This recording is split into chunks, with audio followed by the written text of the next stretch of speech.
Hello, everybody. Can y'all hear me? I'm in my basement here in front of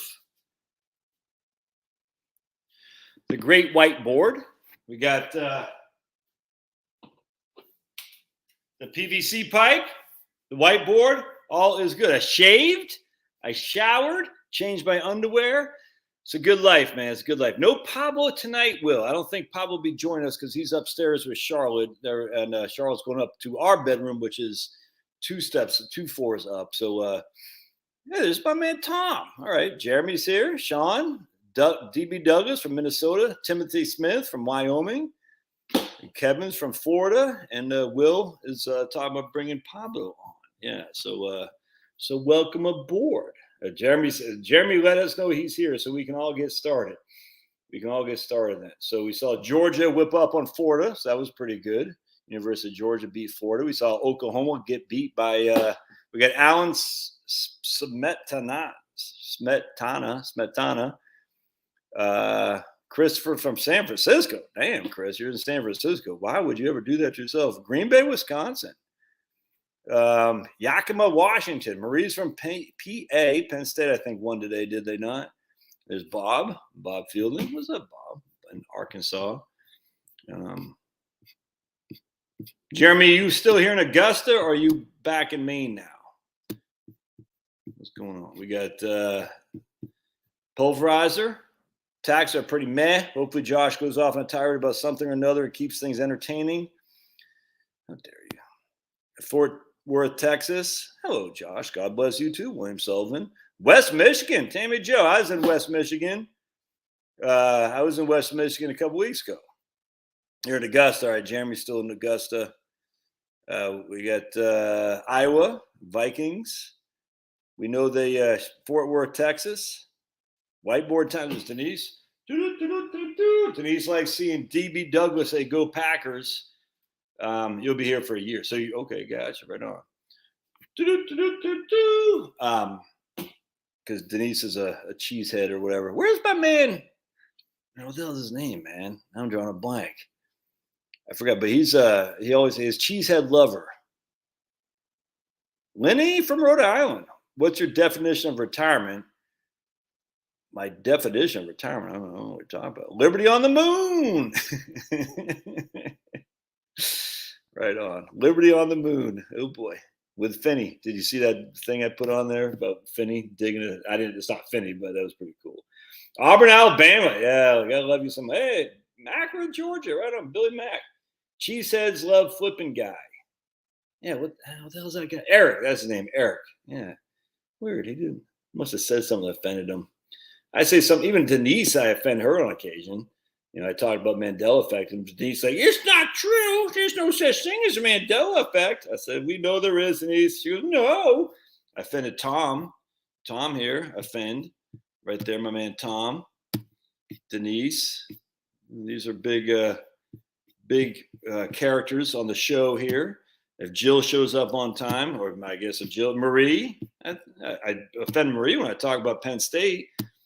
And then being home, LD Murray says, being home without stress is retirement. Hey, look at that. Kurt hung my boots yesterday after 41 years in the construction industry. Oh, man, look at that dog right there. That's fantastic, Kurt. There's Frenchie Mama. Frenchie. Oh, look at her. Oh, that's just great. There is a man that you just define it wrong. How dare you, Denise? How dare you? Look at that dog. Look at that. Oh, my goodness. Look at that. Look at Frenchie Mama's dog there, too. Oh, man. We're just watching. My wife and I, before we started, we're watching in Charlotte, my wife just gave me a thumbs up on Facebook. We're watching the first episode ever of Frasier. This is from 1993. And then because they have a new Frasier out. We always enjoy Frasier. Frasier is a fun show to watch. We're not going to pay for that stupid Paramount streaming thing. But it's too bad. I was just like, man, but anyway, just got to say, it was just funny. They had their dog, Eddie, that guy, the cops, retired cop, the dad, and his dog, Eddie. And Frasier's like, this is Eddie. And Eddie's just staring. I'm like, Only a guy like Frazier could not like dogs. So anyone who doesn't like dogs is inherently like Frazier. You know what I'm saying? Because look at this. Never offended and treated. I'm just goofing you, Tom. Andrew, how dare you say you're no white guy? That's freaking double dog. How dare you? New Frazier. Yeah, that freaking Frazier's funny as hell. I just love his little just so funny, man. I'm canceling Hulu for Frazier. Work in person. So what do you do all day? Me laughing. I don't know, but I'm always busy. Yeah, right on. Right on, Marie. That's awesome. How dare you, Andrew, say you can't be offended according to the left? Yeah, I don't think people actually get offended. Like Tom and I are throwing some emails back and forth, challenging each other. It's all good, man. Retirement every day is Saturday. We have 3 Jack Russells. They are amazingly smart and loyal. I tell you, man. Cheers. Yeah, Cheers is funny. 3 Jack. You got to watch Frazier, Jeremy. Frazier is funny, man. It's just there's no other way around. I mean, we used to watch that a long time ago, but it's a good show. Jack Russells. If I had 3, I think I'd go insane.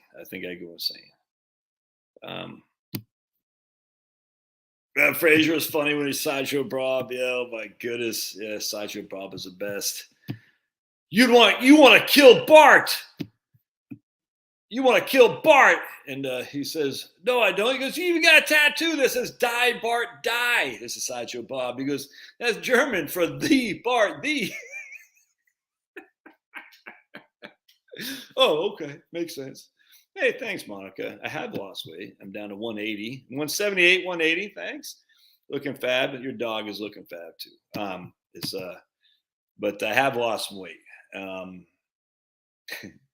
probably going to put it back on here during the Christmas time, because Halloween's here. And so I'm eating like crazy junk food. But I have all my junk food down here so I can incentivize myself to work out. You know what I'm saying? So I come down here and I peg out on Hershey's chocolate and I work out.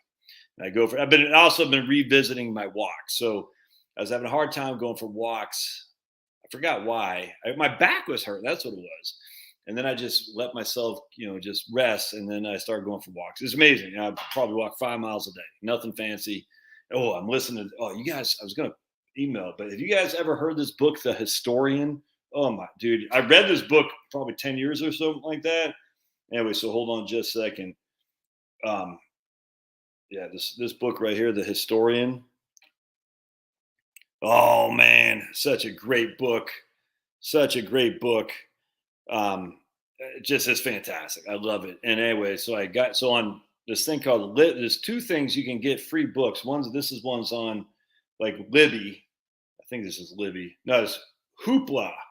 Hoopla is through your local library, and I think Libby is too. So there's Libby and Hoopla that you can get download stuff for free. They don't have all the books you want, all that, but in audiobooks. I always kind of eschewed audiobooks. Just because generally when I'm reading a nonfiction book, I have to read and think about it, take notes and whatnot. With fiction, I can listen to, but I was kind of getting bored of listening to books because some books just didn't do it for me. And I went out of that. And then now I'm just bored of, basically YouTube videos. So the only real guy I listen to anymore is Matt from Quantum of Conscious. Like just all the other stuff, I'm just bored. I go for the ebb and flows, but I'm just lately, I've just been bored of the various people I listen to. I listen, Mark Dice, Turtle Boy, just a lot of guys on YouTube, Anomaly. I just don't really care about people's takes on politics. It just frankly bores me. And I do like my conspiracy videos and whatnot, but I'm just kind of bored of it. So I got back to listening to books on tape, and my wife uses Hoopla a lot. Anyone who speaks German can't be bad. Vaughn sent me an interesting little thing. I think I emailed you back, Vaughn, about with the moon landing. What was it? I can't remember. But anyway, my wife uses Hoopla a ton. Thanks, TC. We got 84 people on YouTube, the Heritage Wealth Planning, and 9 on Josh Scanlon. So if you're on the, right on, Vaughn, just want to make sure I emailed you back.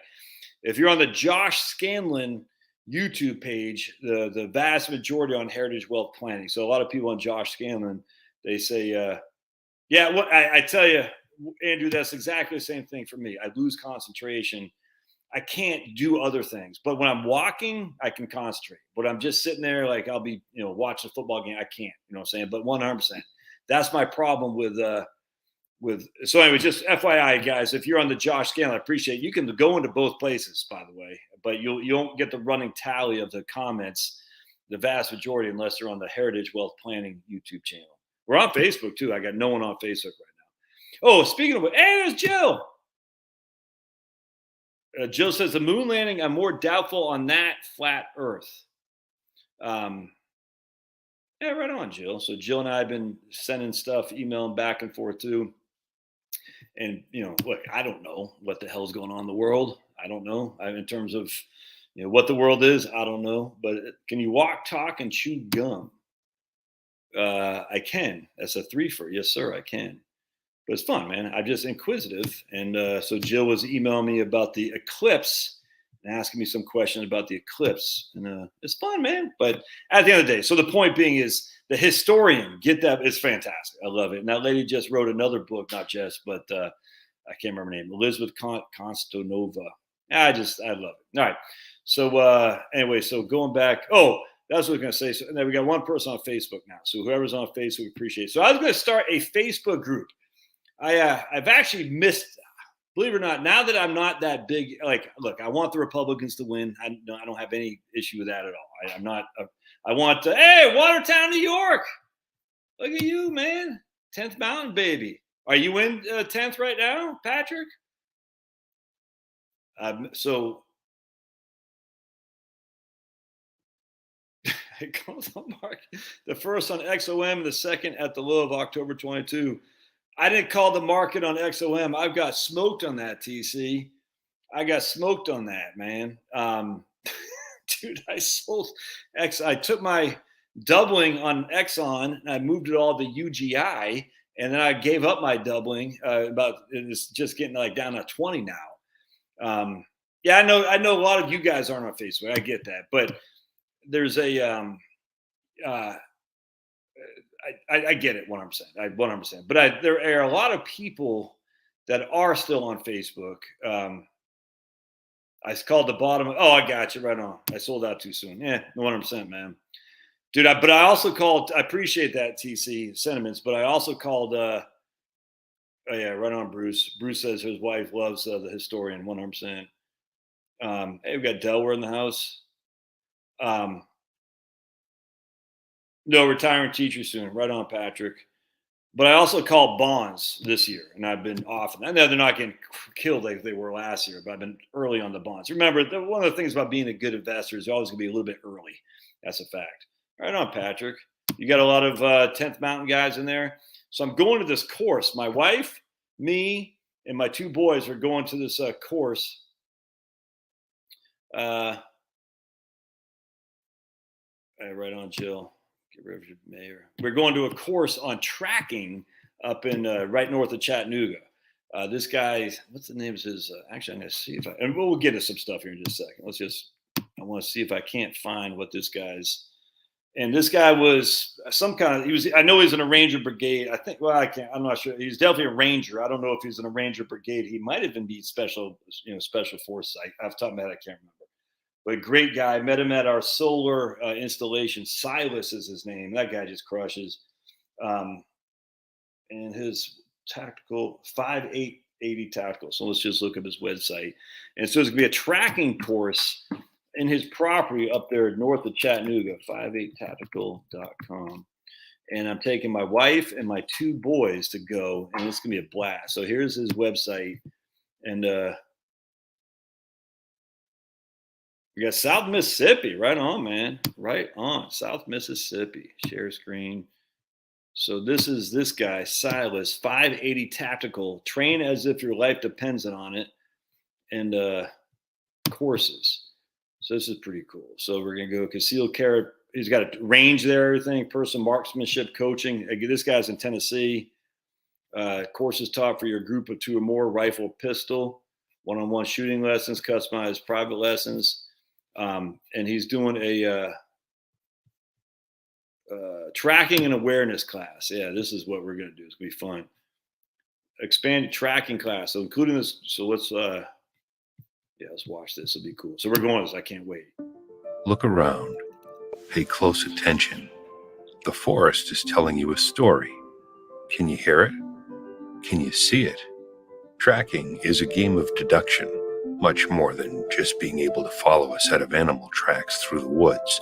Tracking is about expanding your level of awareness so you can see and understand what's happening around you.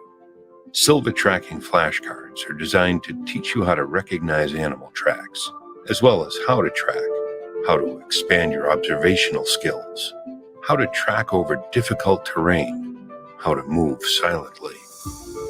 These cards will teach you how to read the landscape like a book, how aware you want to be, how much you want to be able to see. That's up to you. Silva tracking. Expand. Anyway, so I can't wait to do that. It's going to be fun. So we're going next week or a week after, and it's going to be a lot of fun. So this guy's got tons of courses here: beginner pistol, concealed, beginner rifle, defensive tactical rifle course. Anyway, I can't wait. It's going to be a good time. Anyway, the point being is sometimes it's hard for introverts. I'm pretty much an introvert. I know people think, oh, you're on YouTube. You're pretty, I don't know. I'm still pretty introvert. I like my space. I like being by myself. But anyway, so this guy, but you got to sometimes break your bubble and get out there and start, meeting people. And when you do, you're going to be exactly, Denise. Yeah, it's fantastic. I can't wait, man. So you can track your own chocolate. Right on. Yeah, here's Margaret says with 5,000 friends. I doubt you have 5,000 friends, Margaret. But that's cool. I'm not an extrovert. No way, man. I'm an introvert. I like. Anyway, so let's see. We got some here. My man CB up in Michigan with his hot Filipino wife. Leaving northern Michigan, headed to the Philippines for 6-month baby to continue to crush with Josh. You're the man, CB. I don't care what they say. I don't care what CB from California said. I think I offended him. CB from California with my I must have said something that hurt because he was a pretty right-wing guy. Cultivating my inner introvert. It retired right on. That's cool. That's cool. Maybe you can find where you put down your keys. Jeremy says I've been doing dance classes the last few weeks. Oh, Jeremy. Oh, Jeremy's turning 57 flavors. Oh, dance classes. Actually, that's how you get the chicks, dude. You get the chicks by learning how to dance, especially if you're white, because no one expects a white guy to be able to dance. So now Jeremy's already, I don't know if he's still talking to your Filipino lady, but Jeremy's like, land navigation is fun. Compass map and Ranger beat 100%. I can't wait. So I can't wait to show my sons. So when I was in Ranger school, it was, at North Georgia, as a matter of fact. And again, I didn't pass. Hey, Rebecca. But I told this guy, Silas, I said, I probably was the most recycled guy ever. He goes, no, man, I've known people got recycled 10 times. I said, those guys got commitment. But it was cool. You're walking through the woods and they'll just point stuff out that when you think about, it's common sense, kind of like what we're going to talk about in my course here, not tonight, but it's common sense. You're like, I didn't know that. So I'll never forget, like, it's something about you're walking through the woods, and if you can start to see like openings in the not the foliage, but the tree line, that means you're on the higher ground. I'm going to screw this up, but so you're walking through the woods. If it's dark over here and you can't see the high ground, you can't see like the open in the foliage through the trees, that means you're not on high ground.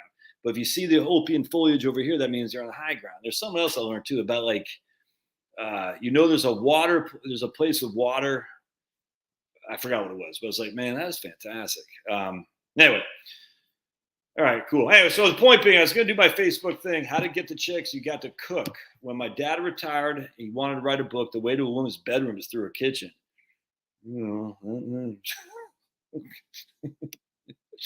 I guess it's better than to say a way to a woman's, and a woman's pants is through the kitchen. But wow, your dad's not playing around there. Eesh.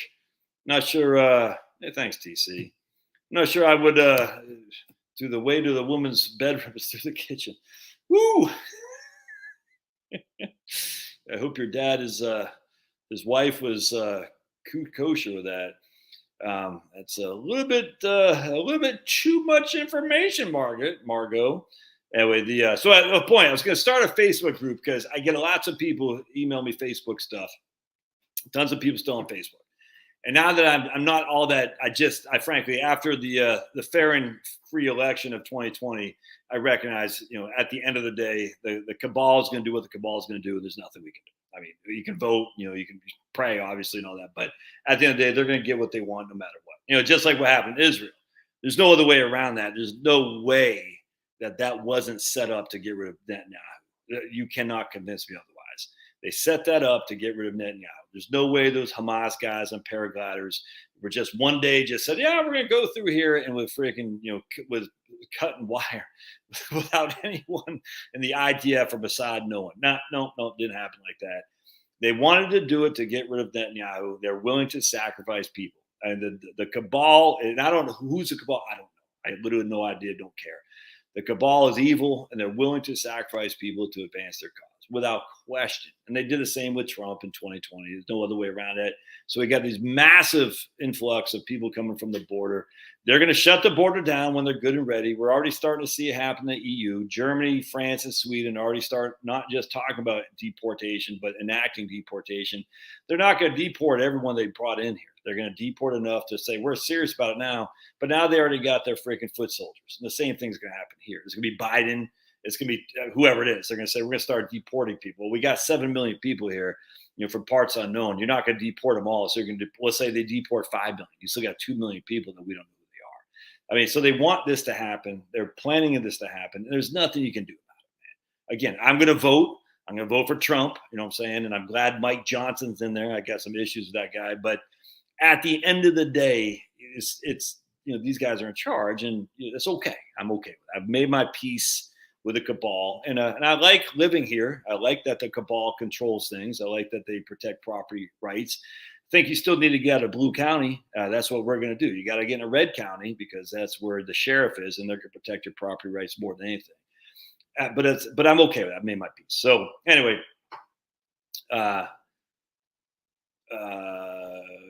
let's see. John, he's been so bad with crime. Both parties cheating their primaries. Oh, 100% Liberty. Both parties cheating. They're 100%. The Republican Party, look in Georgia, dude. I mean, they didn't even want to go after Fannie Willis at all. They said, let's just let justice play its course. I said, justice isn't being. I mean, and by the way, why do I think Sidney Powell is? Because people are like, Sidney Powell pleaded guilty. She pleaded guilty to misdemeanors. She keeps her law license. She pays a $5,000 fine, and that's it. And trust me, Sidney Powell knows more about the criminal justice system than that idiot of my own district attorney freaking can ever think about. The whole DA's office, Sidney Powell knows more. So, she lived to fight. She ran away to live to fight another day. That's just a fact. Jenna Ellis is a hostage situation. I mean, have you seen her? It's like a hostage video. And all these people, they're going to rat out Trump, man. We used to think that against Clinton when they had the McDougalls and other people. We used to think about it, man. We used to think about it. That, oh my goodness, we're going to get Clinton once and for all for Susan McDougal and her husband, whatever that guy's name was. And it's like, no, these people go through they're not going to, I mean, look, are they going to throw some freaking red meat against Trump? No. Are they going to throw some, no, it's not going to happen, man. They're not going to get Trump like that. They're just not. And as such, all these left-wing guys like, oh, man, I'm telling you, I was there 30 years ago. I thought for sure we had Clinton dead to rights when they had Susan McDougal and all these people, and nothing came of it. And now I realize it's all just a big show. They're not going to do anything. You know what I'm saying? And Clinton won re-election. Freaking Hillary became whatever the hell that evil witch became senator and then state secretary. I mean, the whole thing. And she should have won in 2016. I hope UCLA crushes Colorado. Did USC end up winning, Celtic Spirit? Did USC end up winning? Because I saw they were losing to, I forgot who they're losing to, but I'd love it if USC lost again. Isn't it funny that Webb Hubbell, yes, right. But look at my man, Butch Tiller. Look at him. Look at Liberty. Yeah, I mean, they've been criminal activities in elections all the time. All it does is serve. And I tell you, Biden isn't in charge of anything. Now, maybe Trump was in charge of a little aspect of the federal government, not much. George W. Bush was in charge. They're all in the freaking, they're played by like at a fiddle by whoever runs the show. I don't know who it is. I mean, it's the bankers, it's the big pharma. I have no idea. Frankly, I'm kind of bored thinking about it anymore because I've made my peace. I made my peace. Like I said in my video today about proving God exists. Owen Benjamin said the best. Oh, Owen Benjamin. I'm telling you, he said it best. And Owen Pulverizer, yeah, Notre Dame killed Pitt. I saw that. Shoot. I can't. I was hoping because it's funny. USC, all of a sudden, they're saying that whoever their quarterback, who's going to be the Heisman candidate, no, easy. And now he's no good. It's crazy. I mean, it's like, oh, USC now they're talking about the guy from Florida State, and who's the other guy from Michigan, and then today Carson Beck. Man, he's just put up numbers like crazy. Man, that sucks. That sucks. Anyway, so he said today, he's like, the point is so Satan, the evil one, is so mad at God for choosing us over him that he wants to humiliate, whatever that word is, us in front of God, so that God says, yeah, you're right, Satan. I did make a mistake in choosing people over you. And Satan is going to do whatever he has to humiliate, whatever that word is, us, so that God will say, yeah, I screwed up. Now, it's never going to happen, but that's what Satan's purpose is on this world. It hit me like I've never heard a priest say this, a pastor, nothing. I said, man, that's exactly it. Satan will do whatever he has to do to convince you to humiliate yourself, so that way Satan says, see, God, you should have chose me. I get it. They don't care. They're idiots and whatnot. And humiliate. I'm having a hard time saying that today. Humiliate, yes. And so they're freaking sitting there saying, and how he does it, he appeals to Hamas, or he appeals to the anti-freaking Muslims, or it doesn't matter. Satan doesn't care. It's like in War Pigs. Satan laughing spreads his wings. He doesn't care. It's like C.S. Lewis says during World War II, drop bombs all you want. We don't care. This is not C.S. Lewis. This is Screwtape. He said, because Screwtape is educating Wormwood on how to get people to hell. He's like, oh, they're hating each other. He goes, dude, that's fine. We don't care whose side they're on. We don't care if they're German or British. We don't care. We just want them hating each other. That way they separate themselves from the Lord above. We want them to Lord below. And as such, this is what happens. So Satan's job is to humiliate us, so that way in front of God, so we turn away from God. And at some point, you get so ingrained into Satan. And look, God can do anything, but I think at some point it's awful. And I think God can do whatever he wants. Pierce your heart, he can pierce your heart. But I think at some point, God, I don't say it's like C.S. Lewis said. He goes, at some point, God says, "Thy will be done." You want to be with that guy? Thy will be done. God doesn't banish people to hell. You banish yourself. I don't know why, but people say, "Oh God, you didn't see how brilliant I was and made me a professor of archaeology, and now I'm freaking flipping French fries at McDonald's. How dare you?" And Satan's like, "Yes, come here. Look at Jeremy. It is a shame what happened, Maine. I still need to see the movie Nefarious." Thanks, Jeremy. Jeremy coming large with a $1.99. Jeremy, you're the man. When next time you get up in Maine, I'll come visit you, man, for sure. I have no desire to go back to Augusta, Georgia, by the way, none whatsoever. It's okay, but it doesn't do anything for me. Anyway, but I'm glad I went. Anyway, so that's the whole point. Satan's whole point is to humiliate us in front of God. So we turn to Satan, and then we say, "Oh yeah, Satan, he gets it. He's going to show those Muslims. He's going to show those Jews. He's going to show those Christians. He's going to show blah, blah, blah, blah, blah." And Satan's like, "Yeah, dude, I'll do whatever you want." Satan laughing spreads his wings. The left believes in government as God. Well, the right does too, though. Don't forget. I mean, the right is very, they just want their own kind of government. And as such, there's people think the right is all that in a bag of chips, man. I got news for you. God's beyond politics, that's for sure. Again, I will go with the right because the left is insane. Oh, by the way, I just read a great article today in Business Insider of all places. The EVs, electric vehicles, are not. Everyone's starting to say, yeah, War Pigs is freaking Black Sabbath, the best band of all time, literally the best band. Into the Void, the best freaking metal song of all time. Into the Void. Oh my goodness. And so the right, as someone was saying, I think it was Jill or somebody, maybe you, Liberty, we have our own issues with our own Republican Party. Like, oh yeah, no, we support the thing, and then they get in office, they don't. All right, so let's talk about some taxes here, because I promised this time I wouldn't go off on. All right, 30 minutes. I think that's good. So just as an FYI, here's my course. All right, so this is what we're going to talk about in my course that I'm going to work on all December. I'm not taking any clients in December. So in December, unless you're a previous client, then I'll work with you. But I'm not taking any new clients in December. So my course, this is everything you need to know about investing. Everything you need to know about investing. Yeah, it's a long title, but it works because it tells exactly what I want the course to be. Not everything there is to know about investing. I don't know everything there is to know about investing. And you shouldn't know everything there is about investing either. It's a complete waste of your time. Don't do that. But everything you need to know. So we're going to start with the types of investments: CDs, cash, CDs, money market, stocks, bonds, precious bonds. Jill had like, for instance, Jill, she knows investing. She knows investing probably better than 85% of the population out there, but she has questions on bonds. We're going to dive deep into bonds because I think bonds is very, very important, especially now. They're so attractive. They're so attractive.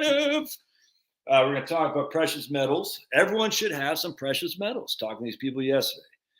So, dude, you got to have some precious metals, man. Gold and silver. Now, you don't want just and everyone's like, well, where do I store my gold? I'm like, dude, you're not Fort Knox. You're not going to have these gold bars. I mean, you could, but no one's going to have a bunch of gold bars they can't store them.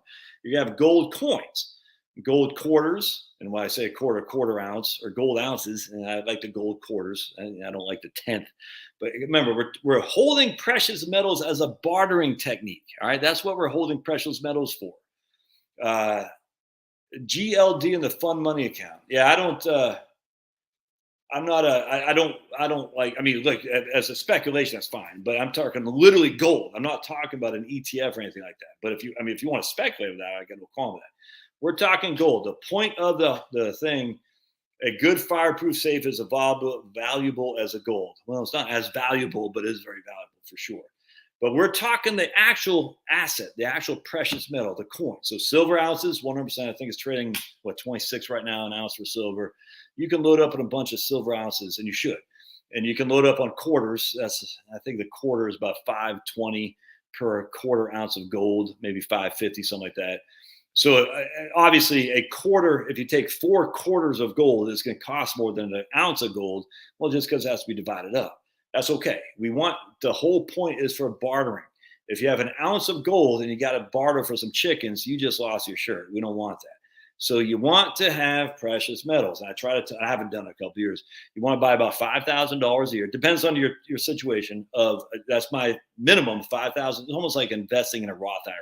Roughly $5,000 a year, you should be buying gold and precious metals. And gold and silver, that's all I care about. You can buy anything else you want. Platinum, I don't care. But gold and silver, because it's the most highly traded and desired of all the precious metals. So we're going to talk about that. Don't get a Liberty safe. I saw that. So there's a couple, no more than 10% precious metals, 100% Liberty. And Liberty said that even though he thinks he went on the moon. I mean, so look, Liberty's not, even though when it comes to the moon landing, Liberty, not that bright, but when it comes to this right here, he's right on percent on, right on. I'm just goofing here, brother. Gold. Everyone's like, Costco sold out of gold bars. I was like, are they literally selling gold bars, like gold bars? I don't know, but you don't want a gold bar, man. How are you going to barter that thing? Hey, come on, we want gold coins. All right, so then we're going to talk about, notice we're not talking about Bitcoin, no crypto, everything you need to know. I'm talking from right on, brother. I don't care, Liberty, you're all right by me. You're all right by me. I've lost a couple long-term subscribers. We had Al from California who really got pissed off because I said reverse mortgages are okay. Ooh, I did not talk about reverse mortgages in here. I need to add that. But he got, for some reason, got really upset with me because I say reverse mortgage is not a scam. His wife's a realtor, and I said, dude, why? It's weird to me, but whatever.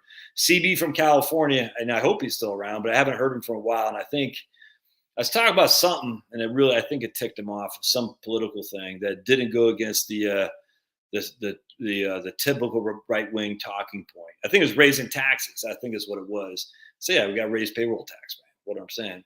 and I think it really bothered him, something like that. And then there's him, Al, and then there's another guy that I offended. Oh, the other guy about COVID. You don't understand. We're all gonna die. How dare you not take this seriously? We're all gonna die. To the moon and beyond. Penelope. Penelope crushes. I love Penelope. She kicks ass. Because I used to call her the bot, and she didn't get all offended. Gold bar for some guy. Ooh, if you guys heard this Genesis Firearms Company, oh, dude. So I was listening to this guy the other day. Owen Benjamin's interviewing him. I can't remember the name of the firm out of Idaho. And apparently they're putting what the hell was he saying? There's some kind of an AR-10 that fires 12 gauge shotgun rounds. I can't remember what he's saying, but Genesis Firearms has this like AR-10 platform or a lower or something like that fires 12 gauge rounds like rapid fire. And there's no stopping this. So they can ban guns all they want in Maine. They can do whatever the hell they want. There's no stopping it. They can say, like, whether now saying you got to get a license to have 3D printing capability. Dude, ain't no stopping it, man. There ain't no stopping guns. It's just, we already have 400 million. It's only going to get, look, the best salesman, the two ironies of all ironic, whatever. Trump was the biggest seller of vaccines in the history of mankind.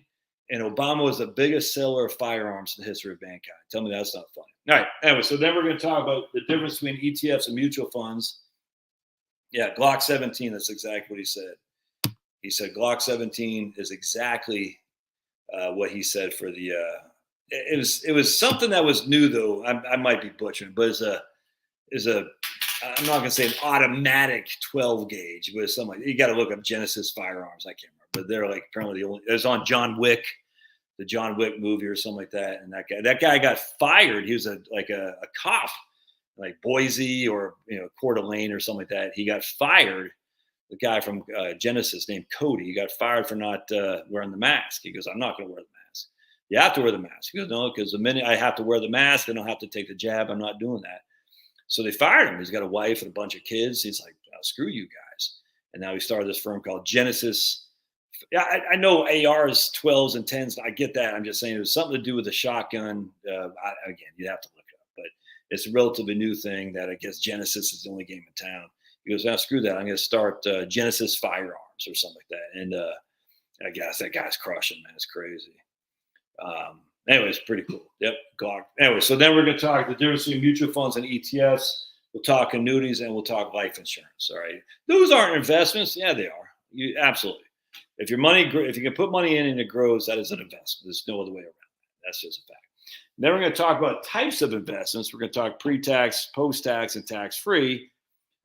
Tax-free being a Roth. Notice I'm not saying life insurance tax-free here because we're not, other than talking about life insurance, that's the extent we're going to talk about. We're not going to talk about how to use life insurance, nothing like that. Maybe a little bit, but we're not going to get into that. We're talking about investing your money in the typical way with a pre-tax, post-tax, and tax-free. We'll get into all that pretty thoroughly. Then we're going to talk about how to invest. We're going to talk about the different, like how you should invest first and foremost. How should you invest? In terms of risk reward, risk tolerance, all those things of that nature.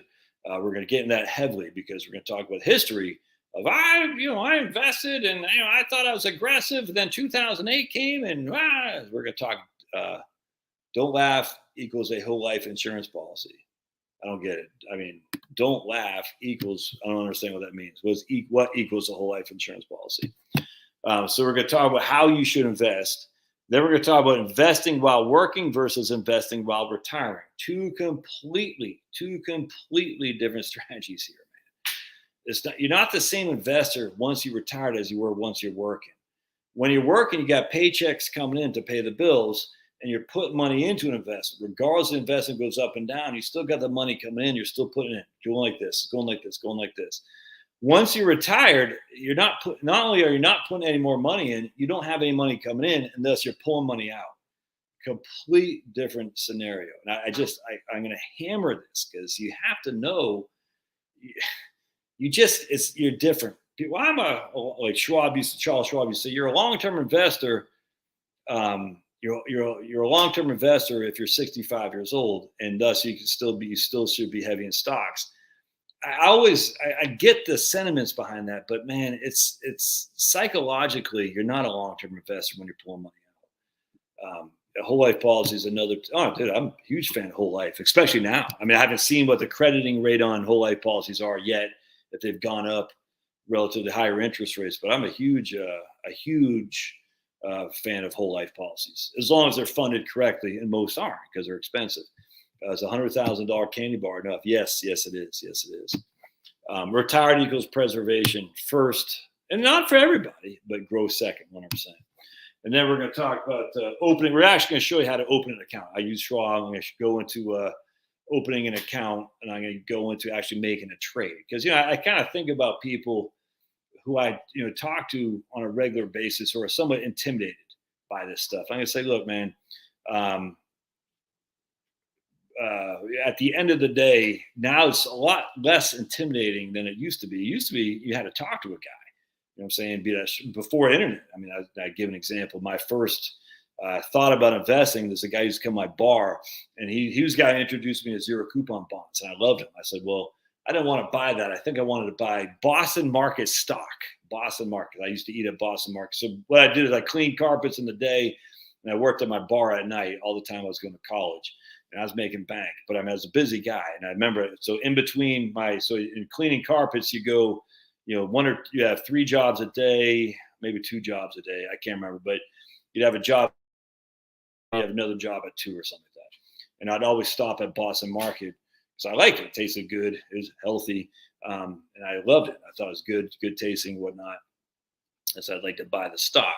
And then anyway, so I didn't know how to do it. So I called it, like $500, made $1,000 or something like that.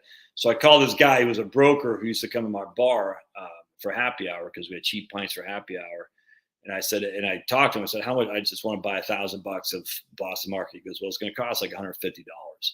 You should go to a discount broker. I was like, wow, okay, how do I do that? He goes, Schwab, or back then there's another discount broker. I'm drawing a blank what it was. But anyway, I said, I don't want to do that. So anyway, so I was intimidated, man. I didn't know how to do it.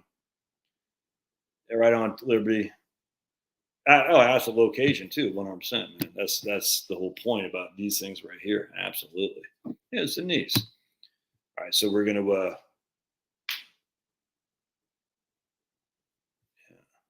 Everyone's. I don't know what blue pilled or black pilled or whatever. Everyone's. Scott. Was it Scott Trade? No, it was before Ameritrade. I don't think it was. As I see their ads in the paper. I don't think it wasn't Ameritrade. I don't think it was Scott Trade. It was. I just can't remember. The discount broker from the late '80s, early '90s. Yeah, I can't remember. But it was not Ed Jones and Company. It was something and Company or something like that. I can't remember. All right, so let's talk taxes here. So we're going to erase all this, and then I want to kind of get into some tax thoughts. Oops, hold on a second.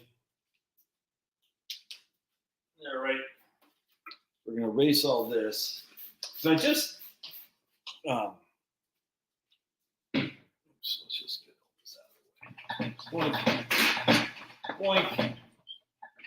And I can't wait to get this course done because I make money, obviously. But part 2 is I think it can be helpful to people so they won't be so intimidated. The whole point of the course is Sergio. It wasn't now. It was before E-Trade. It wasn't E.F. Hutton. I can't remember. It's like I can see their ads. I just can't remember the name of the company.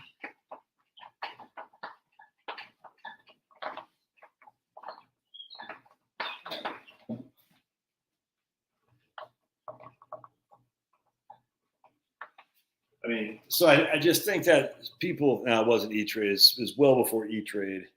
Man, I can't remember. It's going to drive me crazy, man.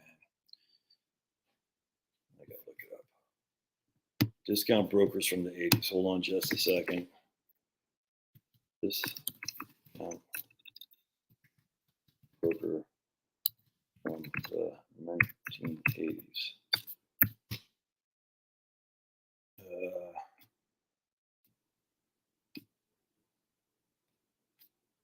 Oldie. That's what it was. Oldie. That's what it was. OLDE. Yep. Oldie. Oldie Discount Corporation. Yep. America's full service discount broker. Y'all ever remember Oldie Discount?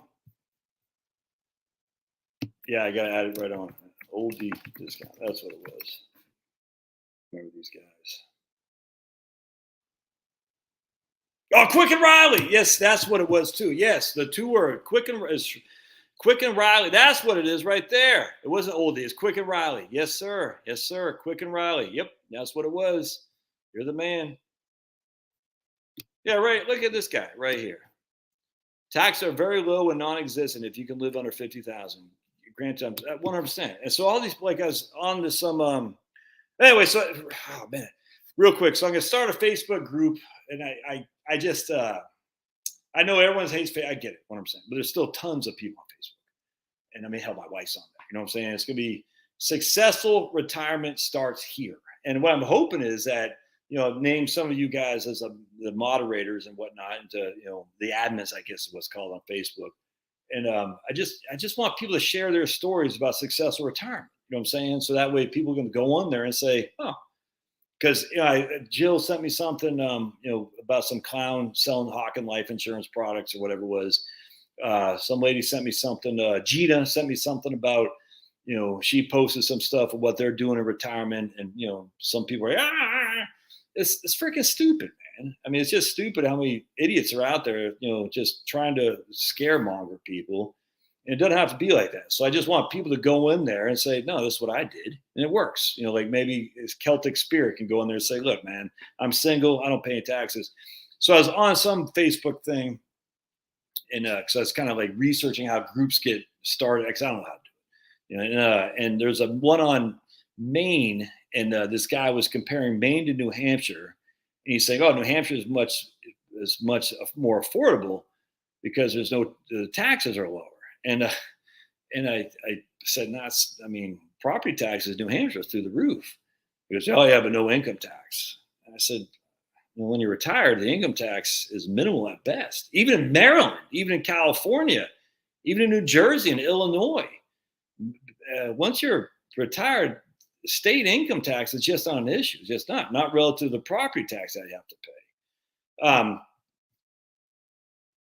It's kind of, I get it, 100%. I 100%. I use it for gun rights stuff, and still it's a zoo. I 100%. That's I get it, and that's going to be an issue that I'm hoping moderators, maybe you can be one, Andrew. You can start nuking people who come in there and stupid.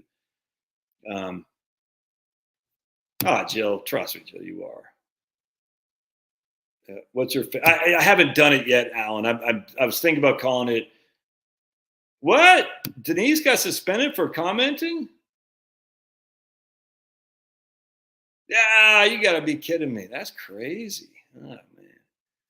I was thinking about successful retirement starts here, or something like that. Do I think South Carolina income tax is not an issue? 100%, man. All right, so let's go into this. We're going to talk first and foremost. I hope this works. What if I had my mic? Yeah, I don't know. What if I did this? If I get my mic. I'm just going to go with it. All right. So we're going to start with Jill. Jill's single. Everybody, Jill's single. And we're not going to do any pensions here or anything like that. We're just going to do basic, good old-fashioned Social Security and IRA distributions, all right? And so the reason I say this is simply because pension, IRA distributions, all the same thing. They're all taxed as ordinary income. That's it. So you can say, I don't have a pension. It's all the same thing, man. Oh, yeah. Oh, yeah, baby. Just lost some more. Woo, nailed it. All right, so we're going to say we're going to have a single taxpayer. We're going to say you got $25,000 a year in Social Security, and we're going to say you have black. Where did my black markers go? Hold on a second.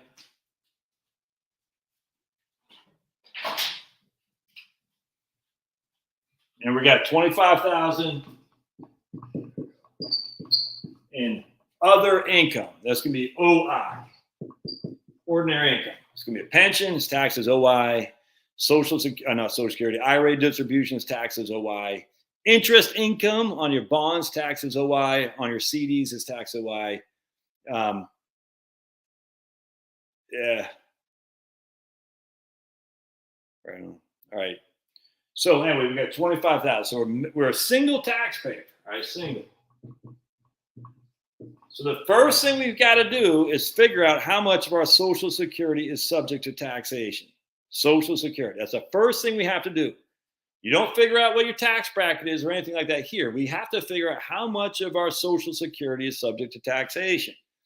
And that's called provisional income. All right. Now, many of you guys have heard this before. I'm going to keep repeating and keep repeating and keep repeating it because A, you forget. I mean, hell, I forget. And B, it's good information, especially for new people who are coming on board here. And you guys might have some stuff to add to other people too. So you got to figure out provisional income. How do we figure out a provisional income? Like Sergio's on here. He can figure, he can help people along these lines as well. And some of you guys, other people too. I just remember Sergio was pretty good at this stuff. So we take half of our Social Security, 12,500, and we add it to our other OI. So we got 37,500.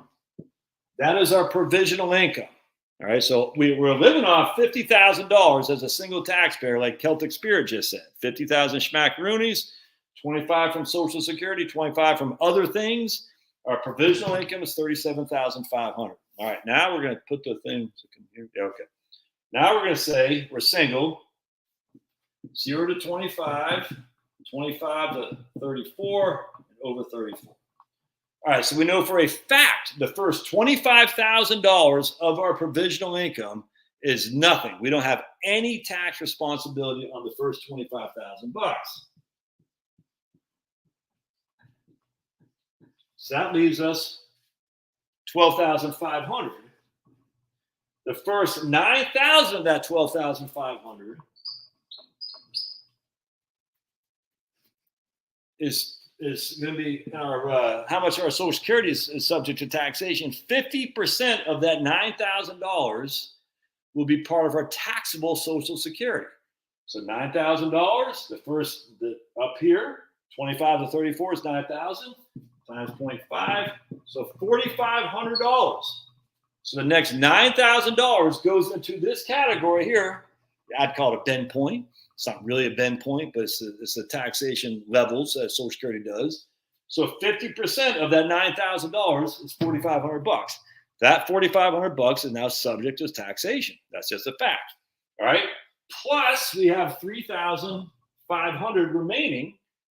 3,500 times 0.85, because the last threshold of Social Security is anything above 34,000. If you're single, is taxed at 85%. Now I got to get a calculator.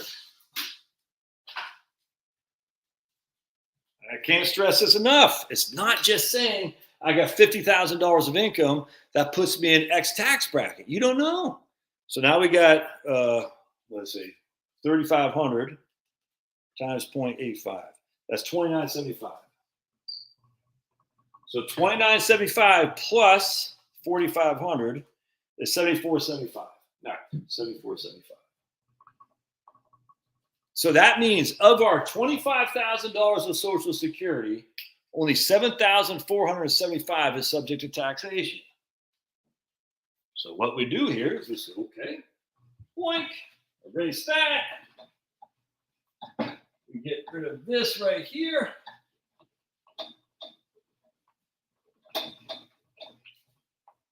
$7,475. So now we know our ordinary income is still subject, 100% subject to taxation, but only $7,475 of our Social Security. So now we got $32,475. All right. So now that is our AGI. So we have $50,000 of income, but only $32,475 is subject to taxation as AGI. Well, but we still get standard deductions, and I can't remember off the top of my head. I got to look it up. What's the standard deduction? All right, we got 2023 tax brackets. Can't remember what the standard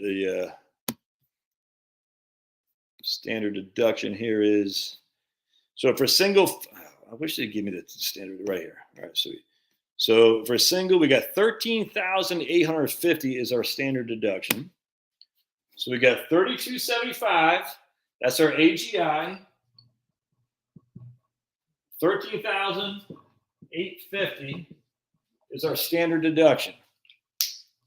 How dare you, Chris? You said 13,885, Chris. How double dog dare you? Then you came back. Oh, look at people. How dare you guys get these wrong? I knew it off the top of my head. I didn't have to look at the internet. You thought I was looking at it, but I said, oh yeah, 13,850. Yeah, I appreciate that. I'm goofing you. So we got 32,475 minus 13,850. So our taxable income is, I just screwed that up. I just had it and I lost it.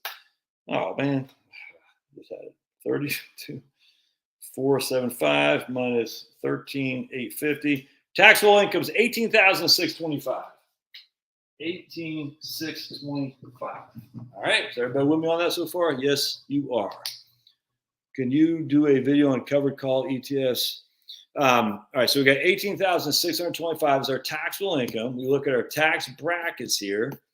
As a single person, the first 11,000 is 10%, and that would be 7,625 at 12%.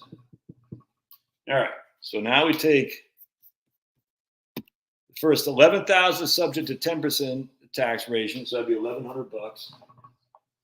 Now we got 7,625 at 12%. 7,625 at 12%. 7,625 times 0.12. That's 915 schmackaroonies.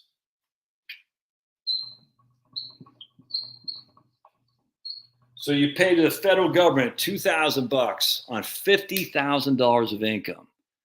That's a 4% effective tax rate. That means you're walking home with $48,000. Any state you live on, they're not going to tax. I mean, could there be like Wisconsin, they might tax you. Utah, I can't remember. But are you going to pay anything to your state? Most likely not. Now, if you lived in New Hampshire, for instance, I don't pay anything on income tax. Well, let's go to smartasset.com compared to Maine versus New Hampshire. All right, this is the issue that I think people screw up all the time. We're going to go smartasset.com. We're going to go to, let me share the screen with you. We're going to hit present, share, smartasset.com. And we're going to go to retirement taxes, I think is what it is. And we're just going to say, okay. We're going to go to Maine. And does it bring me there? Yeah, okay, right there, sweet. And we're going to say our zip code. I think I got to put my zip code in here. Oh, there we go. It has a zip code. We'll say I was born in my mom was born in 1947, so we'll say it's my mom. They got a 03901. I guess that's Maine. 04, yeah, I'm sure it's Maine. We're going to say $25,000 of Social Security.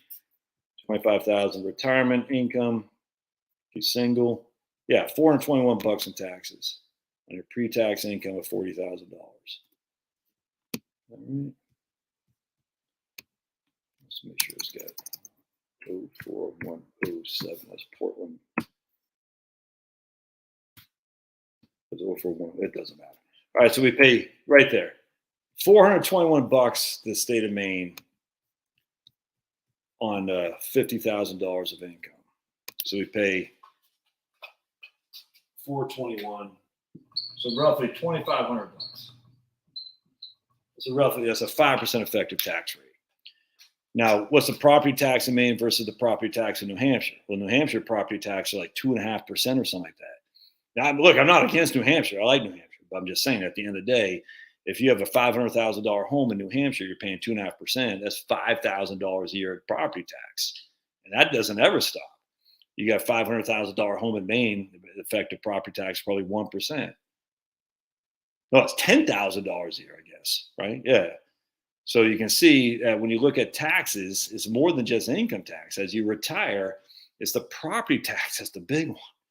It's the property tax. Now, every state has, like in Virginia, where my mom lives, I emailed Rockingham County, because in Rockingham County, if you show less than, I think it's $18,000, if you're single as AGI, or as a taxable income, I can't remember. Rockingham County is Western Virginia, not West Virginia, Western Virginia.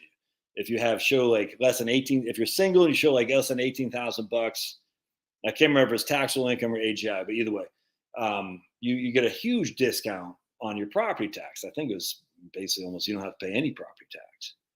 Now, Rockingham County is only like 50 basis points or something like that anyway. It's very, very low. But various states, I don't know if Annette's on here, but Annette is the person who told me, yeah, Utah's not favorable, man. Utah's quite unfavorable. Nebraska, Utah, Wisconsin. Was it Wisconsin? I think it was. It's crazy. Like Nebraska, like what the hell? Utah, in fact, I was talking to a guy, one of my clients, and he was like a big wig in life insurance. I was talking about umbrella policies. He knows more about insurance than I do. But he's like, dude, did you know that in Utah, they only protect like $25,000 of your primary residence against lawsuits? I said, you gotta be kidding me. Where all the Mormons live and the big families? He goes, yep. So everyone in Utah needs an umbrella insurance policy. And I was stunned. I said, okay. And I believe him. I didn't look it up, but I have no reason to think he was lying to me. They said, yeah, dude, they only protect $25,000 of private your primary residence from a lawsuit. I couldn't believe it. I said, Utah, what the hell? Yeah, low property tax and no taxation of Social Security in California, 100%, Sergio. And so this is what I'm saying. So here we got. So let's go back to smart asset instead of me doing on the board here, because it's literally the same thing. I just showed you how it works. I'm going to show you now. So what happens if you have? Let's go to it. Josh, my wife and I are close to the income limit for Roth IRA contribution. Not sure exactly where we will land, but I feel weird waiting and not investing weekly. How would I handle that? Just put in a brokerage account. Put in Jill. That's crazy. I can't imagine Indiana like that. I can't. I don't know the answer to those questions. So that's a good one. Yeah, just put in a brokerage account, man, and put in VTI in a brokerage account. It's almost as good as a Roth. VTI, the Vanguard Total Index, has no capital gains, tiny dividends, very, very low dividends. It's liquid. You have access to it. I mean, just look. So let's go into this. So look, I like Roth. Don't get me wrong. Everybody should be doing Roth. I was talking to two people the other day, an FBI agent and his wife, who's they're just crushing. And I said, someone's coming downstairs. What are you doing? You gotta want to say hello to everybody. Come on, Moppy. Huh? I'm all good. You don't want to show everybody your Rise Up shirt? What are you looking for? Let's just show everybody how much more taller you are than me. That's not vitamin water. It's Gatorade. Is there sugar-free Gatorade or what are they?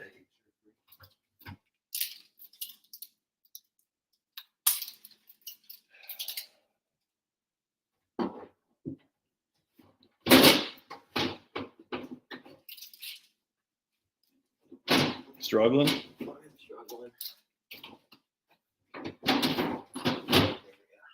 come here real quick. Just come on, real fast. Come here. Just come here. I want to show everybody how tall you are, because I always talk about I smoke you in basketball. Oh, that's not true. So here's Liam. He's got shoes on, I don't, so that's why he's taller. Normally I'm like 6 inches taller. He's got his Rise Up shirt. Liam's the biggest Celtics fan there is. Who's the best player on the Celtics? Al Horford. Al Horford, Big Al. All right. Who beats who in basketball, you or me? Yeah. Love you, buddy. Okay. I don't care what that kid says. I'm still better in basketball. He was blocking my shot, man. He was blocking it. And I was like, dude, it's like I get this new fadeaway. Like I was watching, we were watching the Celtics, not the Celtics, the Bucks versus, I forgot what they're playing. Big Al dunk on Dad. He loves Big Al Horford. I'd love to get him a jersey, Big Al, but they don't have him. We also like Grant Williams a lot last year. But anyway, so there's Damon Lillard was on the Bucks. Jill, you'll appreciate this, given that you used to be a big NBA fan. He just had this sweet fadeaway. It was just so nice, man. And I was trying to get that over Liam. Because he's got long legs and long arms, just like his mom. I got short legs and short arms. He could thump you, Josh. Yeah, he gets me more often than I get him. But If I make well, it really depends on who makes some shots. You know what I'm saying? And it's fun. It's good. We were gonna play today, and I got kind of tired. But all right, that's cool. That's Liam. That's my youngest. All right, he's got to get a haircut. We're gonna buzz his hair tomorrow. I think he said he wants a buzz. I said that's the way to do it. Just buzz. I talked to Charlotte about buzzing my hair. She goes, I don't want to buzz your hair. I said, come on. But this is perfect right here. But I said, dude, buzz is the way to go. Zhoops. I used to shave my head with a razor. I don't know if y'all knew this. And from 95 to 97, maybe 96, I had a zhoops. I looked like a skinhead. So I had a passport when I was, I guess it was 96. I must have got it because I went to Peru with a good friend of mine, Manuel, who's is he from Peru? I can't remember, but his grandma lives in Peru.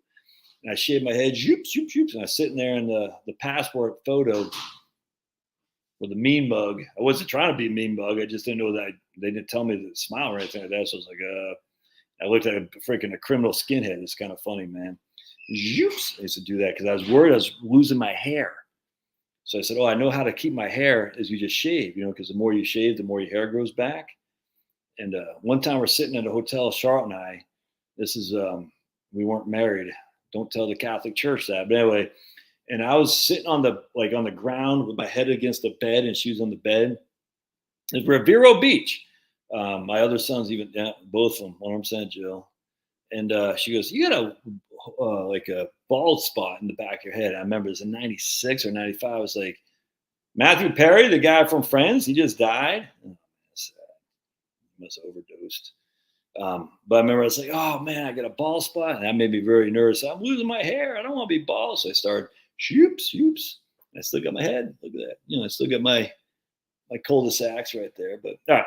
So what we're talking about. All right. So now I want to go. So now I showed you the premise of how to figure out how to do your own taxes in terms of Social Security versus other income. He drowned. He must have been drunk as a skunk.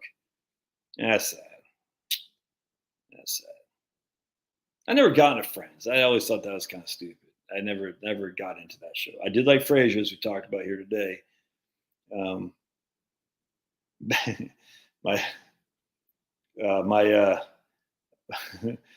is better looking than Meth Head Pablo. Kids that age eat us out of house and home. That's 100% Penelope. Yeah, 100%. They just eat and eat and eat. Yeah, it's crazy. And Chloe is at some party in Atlanta, and Maddie's at a Georgia Tech game against UNC for homecoming. So I don't know what the hell they're doing down there. I don't even know what a Flow Bee is. Oh man, we're running out. All right, we're running out of juice. Let me come over here. We don't need the white thing anymore because I'm going to just go to Smart Asset. 1 second. I got to hold on just a second. I can get something to drink too. Hold on. Oh man. Yeah, I was doing 225 today. Freaking deadlifts. I'm an old man. I can still take my kids. I can still take them. And then I spotted Calvin on his weight on his bench press, and we got him a record today. So we're trying to get his records. Celtics are due 100%. Dude, the new Frazier kicks ass. Yeah, give some time. All right, I'll be right back.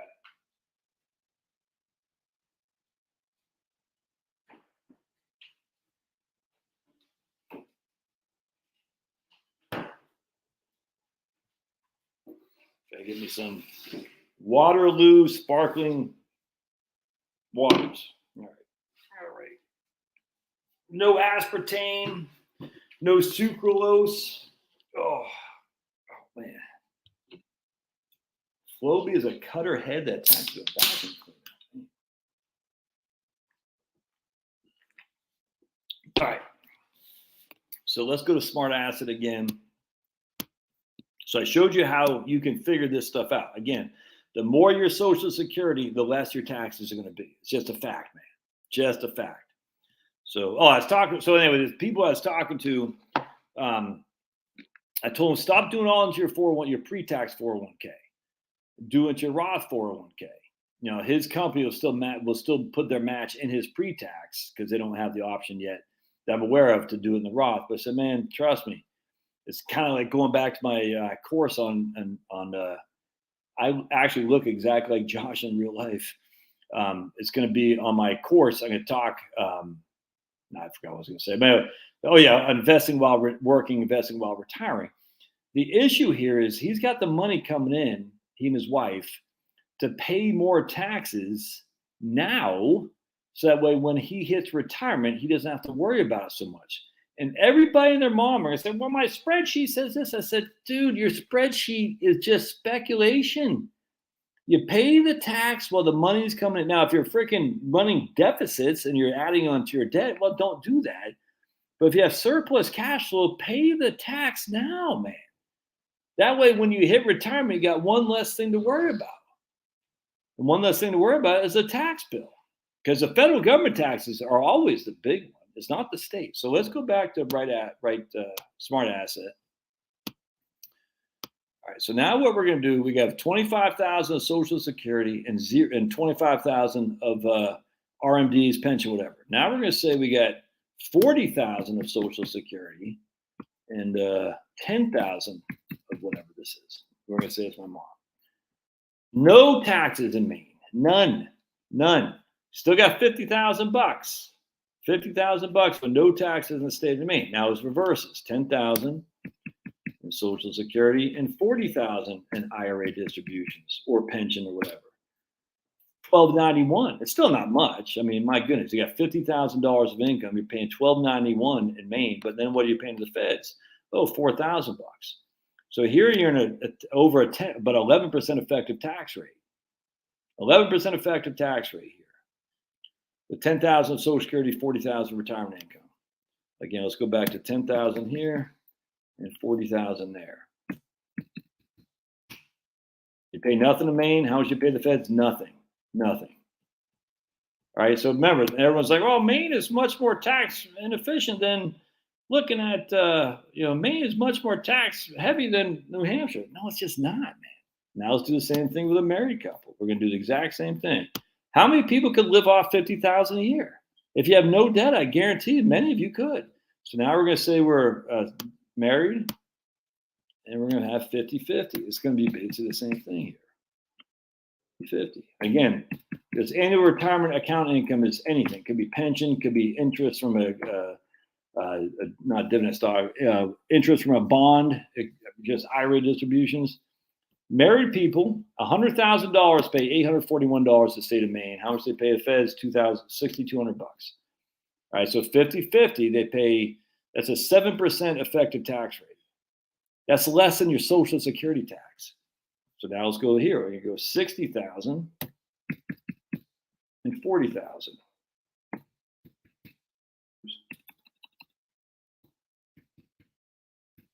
Watch what happens here.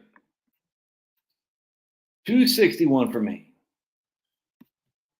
4,500 in feds. Remember that? So we went from 261 at 60-40 versus 841. That extra $10,000 of income on retirement accounts increased our taxes by a factor of 3 in the state of Maine, and increased our taxes by another $2,000 in the state of the Fed. So basically, by having that extra $10,000 of income, we gave ourselves a 22% tax hike. Why? Because it's a tax torpedo. It made more of our Social Security subject to taxation. I cannot stress this enough.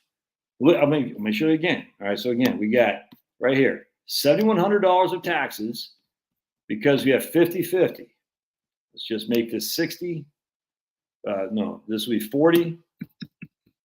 60. Remember, $7,100, 40, 50-50, 40-60.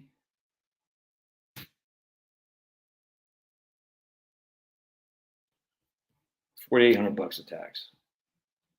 Actually, $7,100 was a total. Hey, either way, so we take our trusty calculator.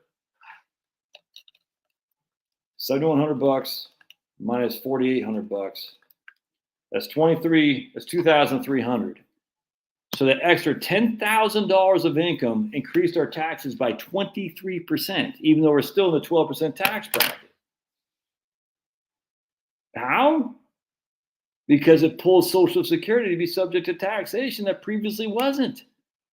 Tax torpedo in a nutshell right there. Yeah, right there. My first 20 years working, no Roth. If I only could have made all my Roth contributions, What's 80K and 40K look like? All right, let's take a look.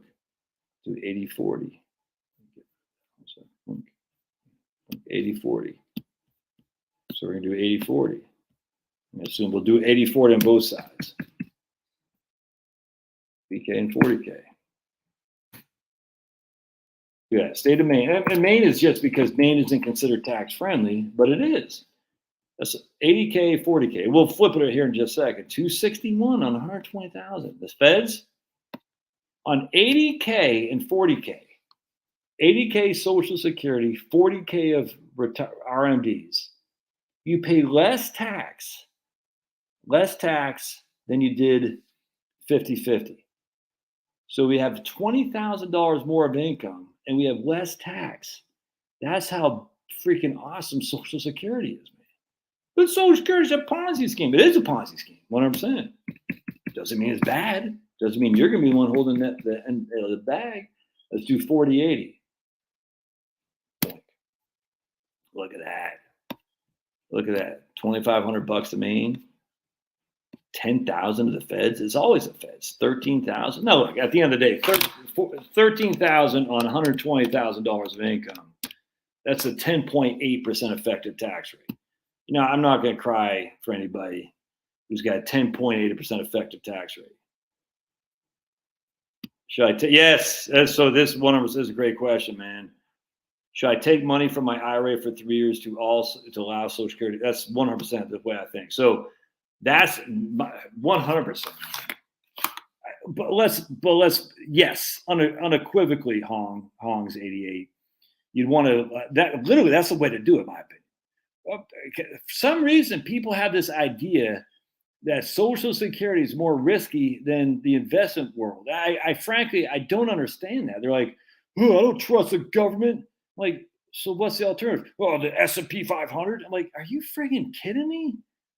The stocks are the alternative to the Social Security? It's crazy to me, man. I find that to be, because Biden, or, the legal immigrants, I'm like, oh, or Trump, I don't care. It's the weirdest. Like, look, once Trump is back in office, it's gonna be the exact same thing. Trump is taking our money, and I'm like, really? Have you didn't get a Social Security check last week? I did, but still, it's like, dude, crazy to me. It's literally insane to me. I don't understand. Like, people get so enraged about politics.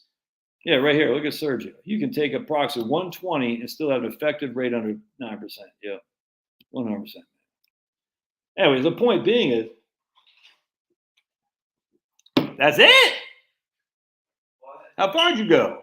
What? How far'd you go? 1.5 miles or a half mile? All right, that's not bad. Good job. All right, good.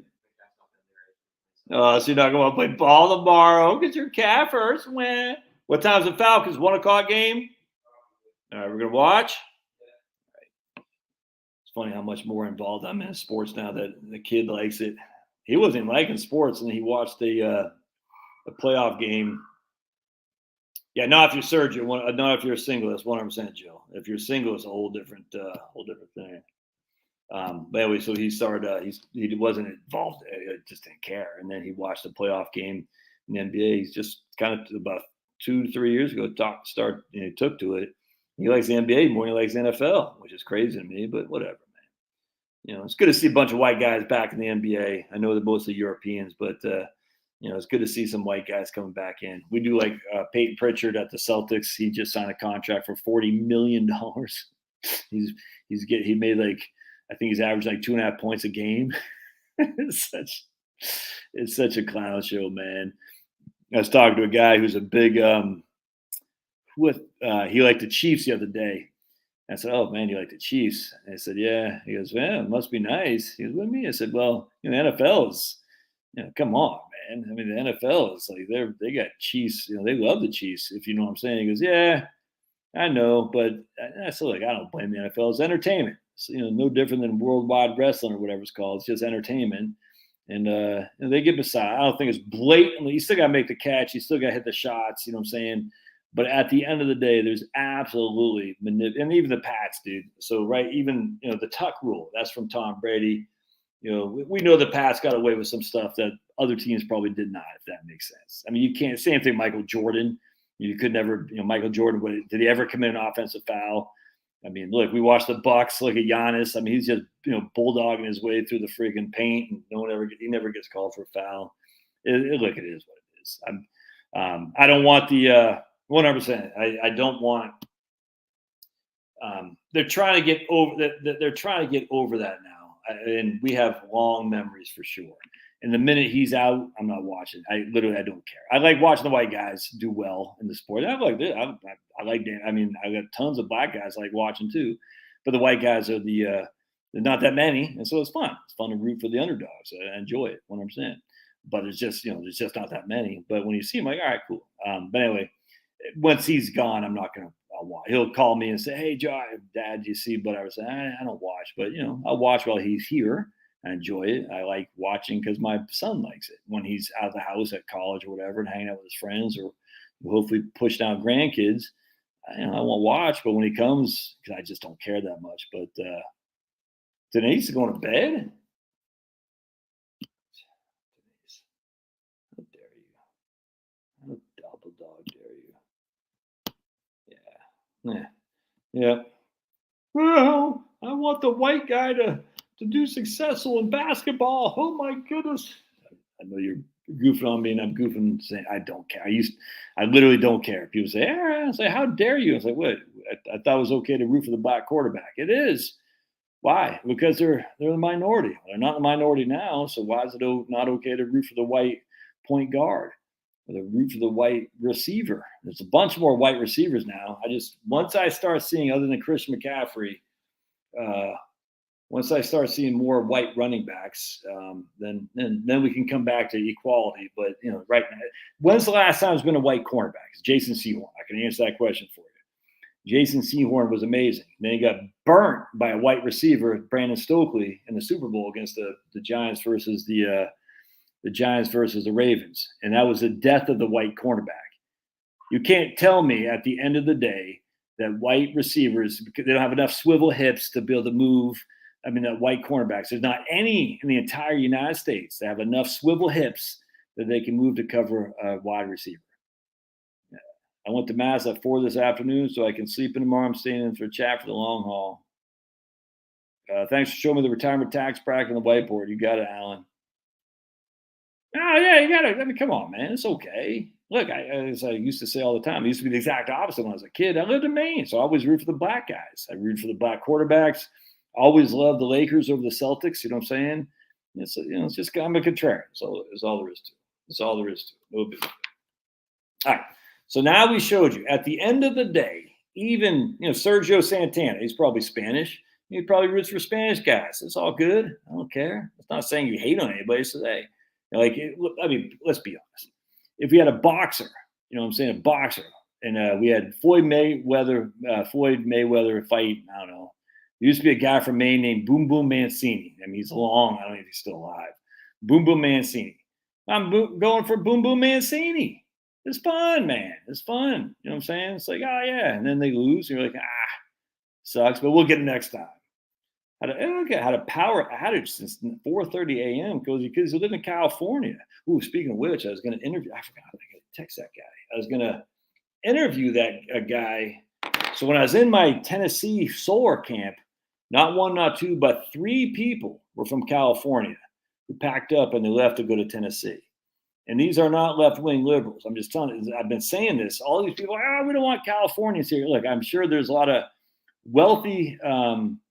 We're all tribalistic. 100%, man. It's okay. Duck Koo Kim. I know who that is. Man, see. Oh, yes, right. That's right. That's who it was. Yes. Well, I do remember that. I don't remember that. I think I was like 12 years old or something like that. But yeah. Yeah, that was a pretty classic team right there. That Gary Anderson missed that field goal to lose a game against the Dirty Bird Falcons. Remember that? And like Gary Anderson was like freaking money He misses that field goal, and everyone in Minnesota is like, "What just happened?" Big Al's, but he's a great guy. I love him. I mean, his parent. The only thing I don't like about Big Al is I don't blame him, but they always show his dad and stuff, and I'm like, come on, every single time. It's all right, we get it. His dad's here, but he's a good guy. There's a lot of trust me. There's a lot of righteous black guys in the NBA. I know a lot of people think they're not, but there's a lot like the guy from the Bullets who now plays with the Suns. I think Brandon Beal. There's a lot of good dudes that are black guys who shine in the NBA. I root for those guys too. You know, I can't root for the clowns. You know what I'm saying? I never liked Latrice Sprewell. Didn't Sprewell used to play for Indiana at one point after he left the Knicks, Jill? I could never root for that guy. There's a bunch of punks, but there's also a bunch of good guys that are good guys as well. And I certainly root for those guys as well. And Al Horford is one of those guys for sure. There's a number of them for sure. Georgia Bulldogs, solid white wide receiver. Yeah. No, 100%. That's my man, Lad McConkey or something like that. Yeah. Yeah. It's amazing. Latrell Sprewell. Yeah. I was a real young guy. There were some good guys. Absolutely. Absolutely. I mean, the same thing with, 100% is Cunningham. That guy was just Randy Moss. Dude, that guy was freaking. You ever hear Randy Moss talk? Your thing is be his punk guy. He talks literally. If you didn't watch, you would think he was white. It's crazy because he's from West Virginia. I always liked Randy Moss. Oh, he's never a Pacer. I thought he was a Pacer. Oh, it was Ron Artest. That's what it was. Were you at that game, Jill? Ron Artest and Steven Jackson. Were you at that game? Yeah. It's actually amazing to see how many white receivers and white tight ends are now, and just not just big NFL, but big time college football too. Like Georgia has Brock Bowers that probably would have been a Heisman candidate if he didn't get hurt. They got the guy coming up underneath him. I forgot his name. I just watched him. Number 4. These guys are just kicking out. It's crazy. And this is Georgia. You know what I'm saying? I mean, this isn't freaking Boise State. Oh yeah, Andrew Rice. Yeah, I didn't like him at all. He's a punk.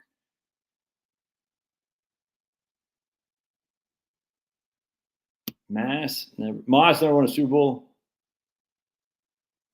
I always, dude, man, when Randy Moss, pretend like he's mooning I think it's the Packers fans or something like that, and Joe Buck got all mad. That was classic entertainment. That was dude, that was fun. Oh my goodness, that was funny. I'll never forget. I could not stand that guy, Joe Horn. Remember the Saints? Joe Horn's the guy who picked the cell phone out of the thing in the end zone. If you actually look at, I didn't ever realize he never won a Super Bowl either. I thought he did. Oh, that game was in Detroit. Okay, gotcha. If you looked at Joe Horn and you looked at what he went through to get in the NFL, dude, I'm just telling you, these guys, I don't know about basketball players, but these football players, they are committed to their freaking craft. I got nothing but respect, man. I mean, look, some are I get it. These guys are committed to their craft. Look at the Wikipedia on Joe Horn from the Saints. You're like, holy crap, dude. That guy didn't give up. And I got nothing but respect, man. I mean, look, was he showboat? Yeah, well, that's, they all got that from Muhammad Ali, that's for sure. People are saying, you're talking too much sports. I'm signing off. That's all right, Sean. Sean's all right. I don't care what they say. He didn't say that, but I'm just kind of goofing. We were watching at the same time. Right on. Oh. Randy, the year Atlanta won. What are you talking about? Huh? Randall Cunningham. The year Atlanta won. They never won a Super Bowl. Are you talking about when they beat the Vikings? No, because Randy Moss was on that team. Not sure what you're talking about, Alan. Yeah, I don't know what you're talking about, brother. It's all right.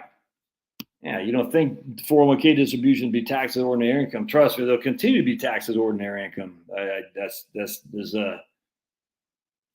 was just an NFC Championship. That's it, though. Ooh, I'd like to see NFC Championship. Okay, right on. Was Randall Cunningham the quarterback for the Falcons then? I got Jeff George on my head. Was it Randy Cunningham? Randall Cunningham? Oh man, okay. I'm all right. Yeah, but Randy Moss wasn't on that team. I'm confused. All right. Well, I'd like to see Wisconsin beat Ohio State. Can't stand Ohio State. All right. So now, all right. So my man said, how much should you take out from your IRA? Well, let's just say you need $50,000 to live on. We're gonna go back to y'all right on the Vikings. Yeah, exactly. Randall Cunningham wasn't on the Vikings. I know he was on the Vikings at one point. Maybe he was the backup for Dante. I think that's what it was. Was he in the back because they had Dennis Green as their head coach. And Dennis Green was kind of racist. We know that for a fact. You know what I'm saying? He never had any white guys on any of his teams, ever. When he went to the Cardinals, no white guys. It's crazy. Yeah, 100% guy. I mean, hell, these guys are freaking, but it's not just physical gift. I mean, some of them are physical gifts, don't get me wrong, but like football, you got to know the plays. You got to be quick on your feet. These guys aren't stupid, man. They're just Brad Johnson.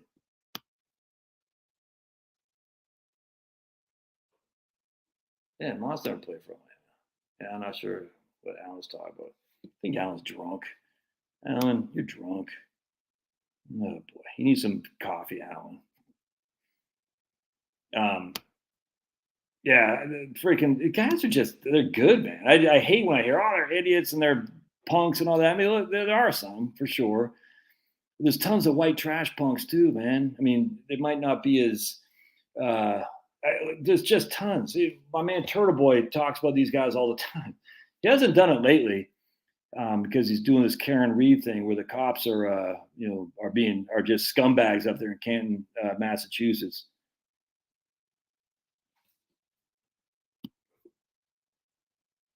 I don't think Randy Moss was on that team, was he? No, he wasn't on the Bucks that year. Oh, Brad Johnson was. I don't think Randy Moss was. They're like, oh, these guys are stupid. You got, they're all thugs. Like, nah, it's just not true, man. I mean, it's just, I don't know. Whatever. People do whatever they want. I don't care. I thought at the end of the day, I wish people would, because some of that is kind of, I think it's kind of a little bit racist, frankly. There's, seeing these black guys who are, a lot of them are showboats, and they're trying to say, oh, and I just, it's in an entertainment business, and in entertainment business, you got to draw eyes to, man. And the days of like Dave Casper, Walter Payton, those days are kind of gone now.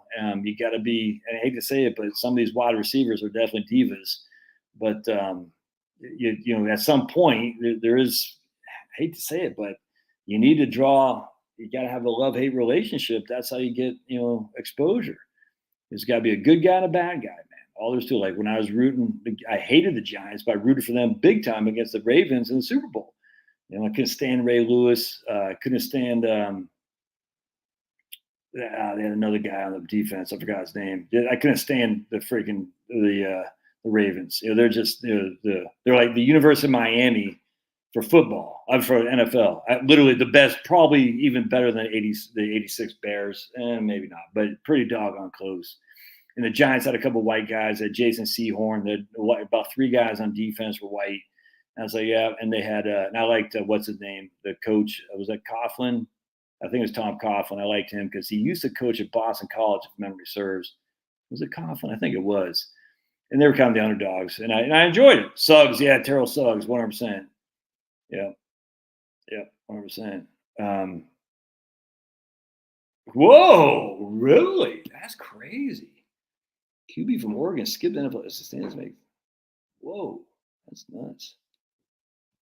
Dude, Allen is definitely drunk, dude. You're definitely drunk. Yeah, Terrell Suggs. He went to high school in Arizona when we lived there. He went with the white guy. He was a big tight end for the Ravens. And he went to, I think it was Mountain View High School. I think Suggs went, I don't think it was Mountain View, but we lived in Phoenix. This white guy tight end, I can't remember his name. He's probably like the first major white tight end that came up, after the anti-white league in the 90s. I forgot his name, but he went to like Mountain View High School in Phoenix when we lived there. I think he went to ASU.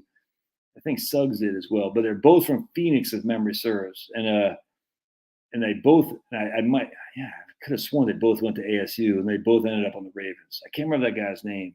I want to say Todd something. He was like a Mormon guy, a good-looking guy. A guy just kicked out. And anyway, so he was like the first white tight end since like the '80s with the, with Russ Francis and all these guys. And ever since, slowly but surely, you started seeing more and more white tight ends. And then when what's his name, Wes Welker took the lead by domination, we started seeing more and more white receivers because Belichick said it's okay to be white and be a receiver. And it's amazing now how just the NFL is such a copycat league. It's crazy. Endorsements are why they act for attention. 100%, man. Absolutely. All right. So anyway, let's go back to what I was saying about screen share. Go back to. Now we're going to say we're going to back just be my mom. She's single, and we're just going to say all she has. She just needs to live off $50,000 a year. We'll just say that. And she's still in Maine. And we're going to say how much she has to pay in taxes. Well, 50,000. Well, look at that. 50,000. Oh, we got to say single. 1 second, right there. So here's a 50,000-year-old woman who's over the age of 65, and all she's living off is her IRA, pension, whatnot. She pays $12.91 to the state of Maine, which is still pretty cheap. That's a 2.5% effective tax rate. But watch this. Ooh, that's a big one right there. So she has about 11% effective tax rate. Not a huge deal, grant you, but still 11% effective tax rate. So what we want to do is we want to live off that so we can allow this to grow. And so watch what happens. We got $50,000 of Social Security, right? $50,000 of Social Security. Boink. Oh, no taxes to Maine and no tax to the federal government. Todd Heap, that's it, TC, right on. Yeah, that's true. Brent Jones, I forgot about him. There weren't many, man. Yep, yeah, Gronk and Kelsey now. Yeah, I mean, look, as much as I can't stand Kelsey, that guy, that's insane. And I like Patrick. I don't like the Chiefs, but I like Patrick Mahomes. He seems like he's a legit guy. Yeah, Todd Heap, that was it. Right on, TC, you got it. I'm sure that guy's got like the hottest wife ever. Because those Mormons, they're freaking, all their wives are freaking smoking hot blonde ladies. They're the nicest people in the history of mankind. It's insane. It's insane. You'd almost like, I was listening to this guy, Matt from Quantum Conscious, who I guess he had to go to like University of Utah, maybe it's BYU. That's what it is. He was an insurance guy. He had to go make a presentation to BYU on some insurance, just some kind of corporate insurance. He said he went there and they just greet you with like the hottest chicks you've ever seen. Like, welcome to BYU. I'm, Jolene, the Mormon girl. And just, he said, it's crazy. You'll never want to leave. It's obviously a way to recruit for the church. It's crazy. It's the funniest thing ever. And the Mormons are the nicest people ever. They're always smiling. They never get mad. They're very money conscious, though. I'm not going to lie to you. They know how to turn a dollar. They're in some way, I can't say anything. There's another group of people who are good like that too, who serve as a middleman. There's a group, and that's why people hate the middleman, but they're, yeah, I can do that, 100%. That's a good idea. Any chance? Yeah, 100%, man. Good stuff. I'll text Jo and say, let's do another live stream. But anyway, so Matt was saying he would go to BYU and be like, it's like, oh my goodness, it's so funny.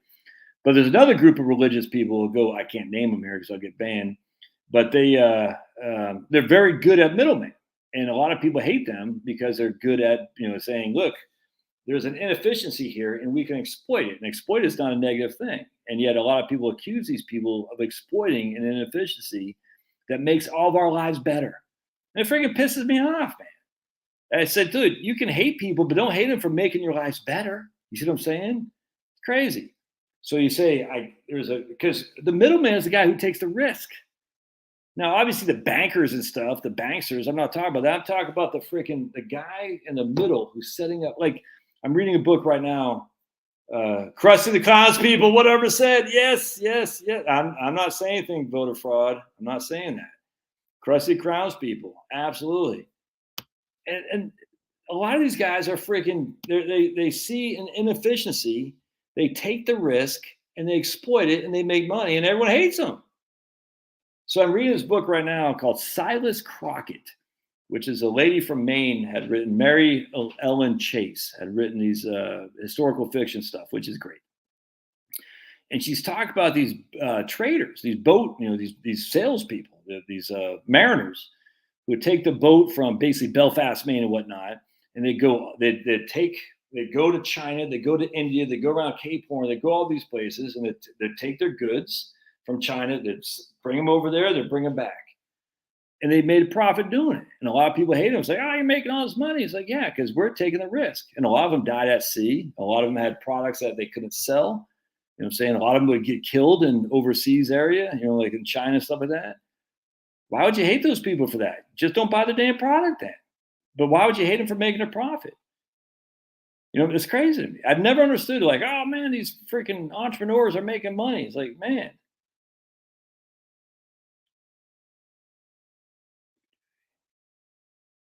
Yeah. You don't hate people for, obviously the banksters and stuff. But that's not Jamie. Huh? Kenneth Thompson, who ran Bank of America. I was probably Southern Baptist out of, I think it's Kenneth Thompson, probably Southern Baptist out of Charlotte, North Carolina. Freaking bankster. You know what I'm saying? I don't understand this. Like, we're going to hate a group of people just because of who they worship. It's nuts. And the same thing goes towards Muslims. Don't hate the Muslims just because they got some clown Hamas guys who are in cahoots with but again, as I said before, there's no way that the Israeli Mossad and IDF did not know what was going on, and they just wanted to get rid of Netanyahu. So we know that they're probably working in conjunction. That's crazy talk. Okay, what's the other alternative? That they just happen to tear down the defense mechanism of one of the most guarded, protected borders in the history of mankind, and for hours they just let these guys paraglide and just come on. It's stupid. Anyway, the point being is, don't be a hater on a group of people. That's stupid. Hate the people that freaking cause. I hate to say hate. Well, God does hate. That's a fact. If you look at the Old Testament, God's very clear on that. But anyway, we're not God. So don't be hating on a group. You can hate the individual. Say, man, you shouldn't be killing innocent people. Hamas individual, but you can't freaking say, all right, now we're going to bomb everybody in the Gaza Strip. It's insane. But they voted for Hamas. Oh God, I sit there, I hear that stuff, and it makes me cringe. I said, you know how infantile you sound when you say that? Oh my goodness. Oh, you must be supporting Hamas then. Anyway. 100% something was odd with October 7th.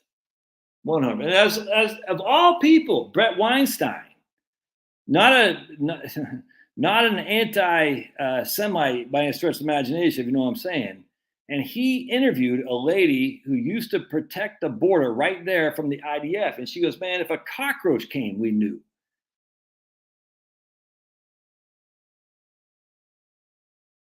Yeah. But people do hate the people who take the risk pulverizer for opening a store in an urban area of New York City, if you know what I'm saying. And Al Sharpton says, you know what I'm saying? That's why there's these ghettos of food ghettos, or what they call food desserts or whatever it's called, because people are like, I can't buy food. Yeah, because you freaking drove all these people out. No one wants to take a risk of opening a shop, a Korean, an Indian, a Jew. No one wants to take a risk if they're going to be freaking pulverized and destroyed, or then burnt alive because Al Sharpton's got his thugs out there freaking setting torches on fire. All right. So anyway, I want to go back to, let's do Social Security. A single person, the max a single person can get on Social Security is going to be what, $4,400 a month, something like that, if you wait till 70. So here we're going to show you. So now we got $50,000 of Social Security. There's no tax. We're going to say $4,400 a month times 12. That gives us, I guess that's the max we can do right there. Show you. So what if you're single? What if you're married and you got $100,000 of Social Security? How much tax do you pay? Ready? Boink. Big fat nothing burger. Big fat nothing burger.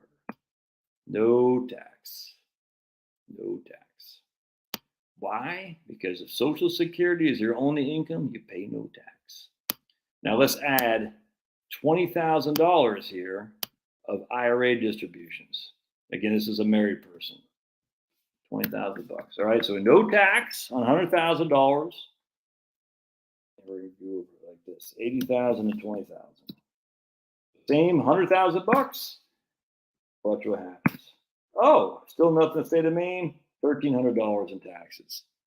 Nah, not too shabby. The point being is the max you can get your Social Security, in my opinion. Hey, James, right on. He's got to wait till you're 70. So for me, I recommend, not all the time. It depends on each situation. Pulling money out of your IRA. So let's just say retire at 62. I'm just going to use that for an example. You pull money out of your IRA from 62 to 67. Allow your Social Security to grow. Now, at 67, should you take it? We can always talk about wait until 70 or not. But either way, you take your money from your IRA, pay the tax now. So that way, A, you have less market risk and you get more Social Security, which is taxed much, much, much more favorable than any distribution from your IRA, as I've proven here tonight. It's not debatable. And if you think Social Security has more risk than the markets, I got nothing for you. That might be the dumbest thing I've ever heard of mankind, other than saying an AR-15, it stands for automatic rifle, because that might be the dumbest thing anyone's ever said in the history of mankind. Or that a hang glider on a paraglider could breach the Israeli border and without Israelis knowing it. Making big money for a lot of years, family man. Not make big money. They don't. Remember, the max they tax you on is 160. That's it. So you have to pay big money. And 160, I think I got it up here. Shoot, I don't. Well, let's just say I have it up here. Hold on a second. I don't think I can share this with you guys. How much does it take to be the top 1% each state? So we'll use a Maine. To be the top 1%, you have to make over $500,000 to be the top 1%. That's a Maine. Here in Georgia, it's $585. I think Penelope's in California is $844. All right, so what happened? You don't have to make a ton of money to be to have a high Social Security benefit. All right, what other questions you guys got? I got a burp. Burpee. Oh man, I got to take a drink from this. Now it's making me burp. Waterloo, love these things. They got peach one that is freaking spectacular. Look at that. Nothing. No fake sugar stuff. These are good, man. See, I do like the carbohydrate, not the carbohydrates, the carbonation. Carbonation just, tickles. Yeah. So, all right, family man. So he just checked his is at 44.92 at 70, 100%. So remember that I don't know how old you are. That whoa, Andrew, you kidding me? Damn. All right, so good. Andrew, let's pray for Andrew, man. Father, Son, Holy Spirit, amen. Heavenly Father, we just pray for Andrew. He's going in for a triple bypass. Andrew's married. Look out for him, Lord. Relieve any fear he has. Please just keep him safe and provide his wife solace, knowing that whatever happened, it happens because of you. It's all going to end up in the positive no matter what. We just pray for Andrew's safe recovery and quick return. We pray in Jesus' name, amen. Triple bypass ain't no joke, man. We got this at Publix. It's Publix is a big southern grocery shop. It's not cheap, but we get them BOGOs, buy one get one free. I don't buy it. I literally don't. Unless it's BOGO, I don't buy it.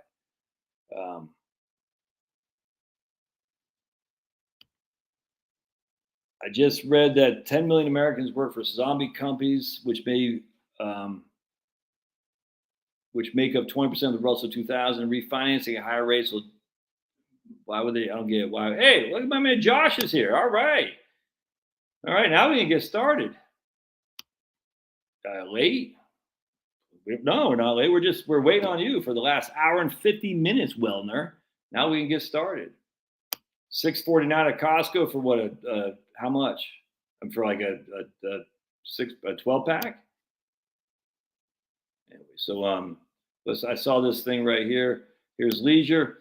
Let's do single 44,000 pension, 10,000. All right, here we go. That'll be fun. We're gonna put you in Maine leisure. So leisure is how old is it? We're just gonna say he's 65. There we go. All right, so leisure is single. He's got 44,000. We're gonna do it. 44,000 pension.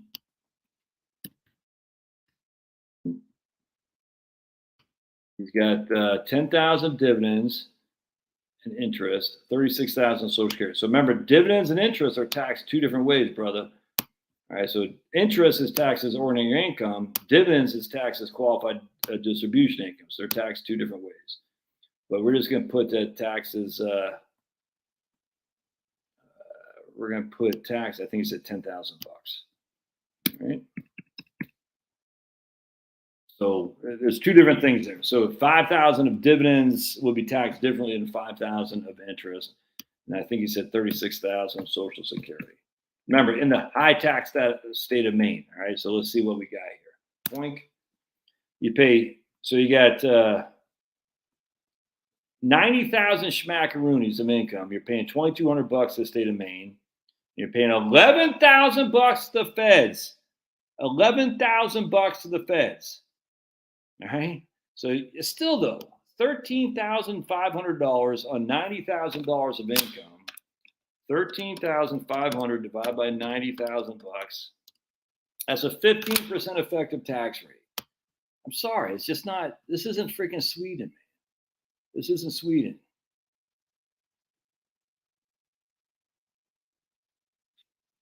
Let's go back to now let's just say he had 44,000 of social and only $36,000 of pension. Now he went from 11. He went from a 15% of tax bracket, effective tax rate, to 13%. Same amount of income. It just depends on where it comes from. I hope that makes sense, man. So literally same amount of income. It depends on from where that income comes from. I cannot stress this enough. But don't you know you have more? You have more if you. But how many people actually do that? It's like buy term and invest the rest. How many people actually invest the rest? I'm just gonna make my minimum payment on my mortgage. I'm gonna invest the rest. How many people do that? Life throws you curveballs. Look at Andrew here, man. Andrew's getting a triple bypass, and I don't know his finances. I just know life throws you curveballs. And as such, you're like, all right, I'm going to pay the tax now. All my money is now in Roth. I got no Roth and brokerage account. I got no pre-tax. I got skunked these last 3 years. I converted everything. I got skunked. Now it's done. Tax man is paid up. I'm good to go. But you would have saved all that much money and paid it at a lower rate. A lower rate maybe, but when I'm retired, the last thing I want is a big tax burden. Can't stress this, man. People don't understand it. So let's go. I wanted to show you guys New Hampshire. We're gonna do the same thing. So here's my man. I wonder if I can change the zip code. What's New Hampshire zip code? Let's do. So we got 44, 10, and 36. 44, 10, and 36. So let's go to a New Hampshire zip code. 44, 10, and 30. I just got to find it. Let's say Portsmouth, New Hampshire zip code. Portsmouth, New Hampshire zip code. 03802. 03802. There we go. Portsmouth, New Hampshire. Guys, got to change it. 1 second. Let's go back. Got to change it from Maine to New Hampshire. All right, here we go. 03. There we go. Oh, sweet. It took it. So he pays nothing to New Hampshire, but he still pays $10,000 to the feds. So while his income tax is higher in Maine, what did he pay? He had a 13% effective tax rate in Maine. Now he's got a 10% of 10 divided by 90. He's got an 11% effective tax rate in New Hampshire. But then you got to say, what's the property tax difference? So he's paying, what was it, about 2,000 more, something like that, in Maine in income tax. Is he paying 2,000 more in property tax in New Hampshire versus Maine? Probably. Oh, man. No way, Angie.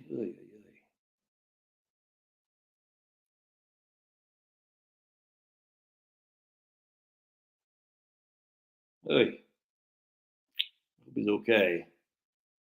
Let's pray for Angie's husband too. Dear Heavenly Father, we also pray for Angie's husband. God be scary. Look out for him the first time it didn't take, as you well know. Just give him peace. Give Angie peace. We just pray for a successful procedure this time. And just look out for him, provide them peace. Good Lord. We pray in Jesus' name, amen. Hey. Health is the most important thing, 100%, James. And then dogs. Health and then dogs. Start an LLC? No, LLC, that doesn't. What strategy gets them in a lower tax bracket? Well, if you're a W-2 income, there's nothing you can do. I mean, in terms of why you're working. But strategy is that you spend down your IRA before you take Social Security. That's my strategy. Or so for me, I put everything into my Roth and everything into my brokerage account. So that way, when I hit Social Security, I'll have everything from a Roth, from a brokerage account, and Social Security. I will be 100% tax free, unless I have huge dividends, and there's no way, because I'd have to save a hell of a lot of money in my brokerage account to have huge dividends. I'm not going to be anywhere near that. So for me, I'm going to have then if you look at reverse mortgages too, so there's 4 ways to do this: reverse mortgages, Roth, Social Security, and brokerage accounts, qualified dividends, long-term capital gains. I'll pay no tax.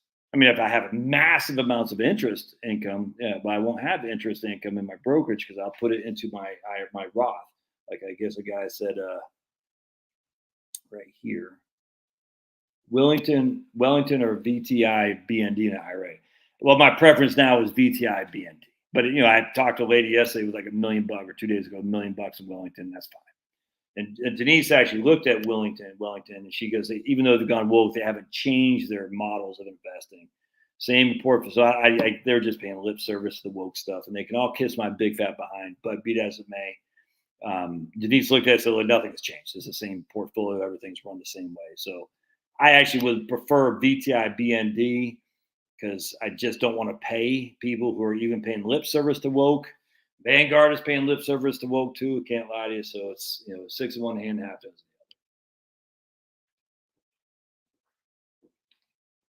the other. My numbers didn't even include RMDs. All right. Pulverizing to get banned here. Romana, oh, look at you. Oh, a good looking lady there. We got the best looking ladies on this channel. Housing is definitely the biggest nut. If you can pay that off, you're good. What I'm saying. Here's Kat. I'm already retired, age 73, Social Security pension. I'm trying to figure. Oh yeah, see, at this stage, it's too late. Not too late, but there's not much you can do. You got RMDs, you got Social Security and pension. The only thing you can do is give away your RMDs to a charity called Qualified Charitable Distributions. Other than that, there's nothing else you can do. I mean, it is what it is, Cat. There's no LLC, nothing like that's going to, I mean,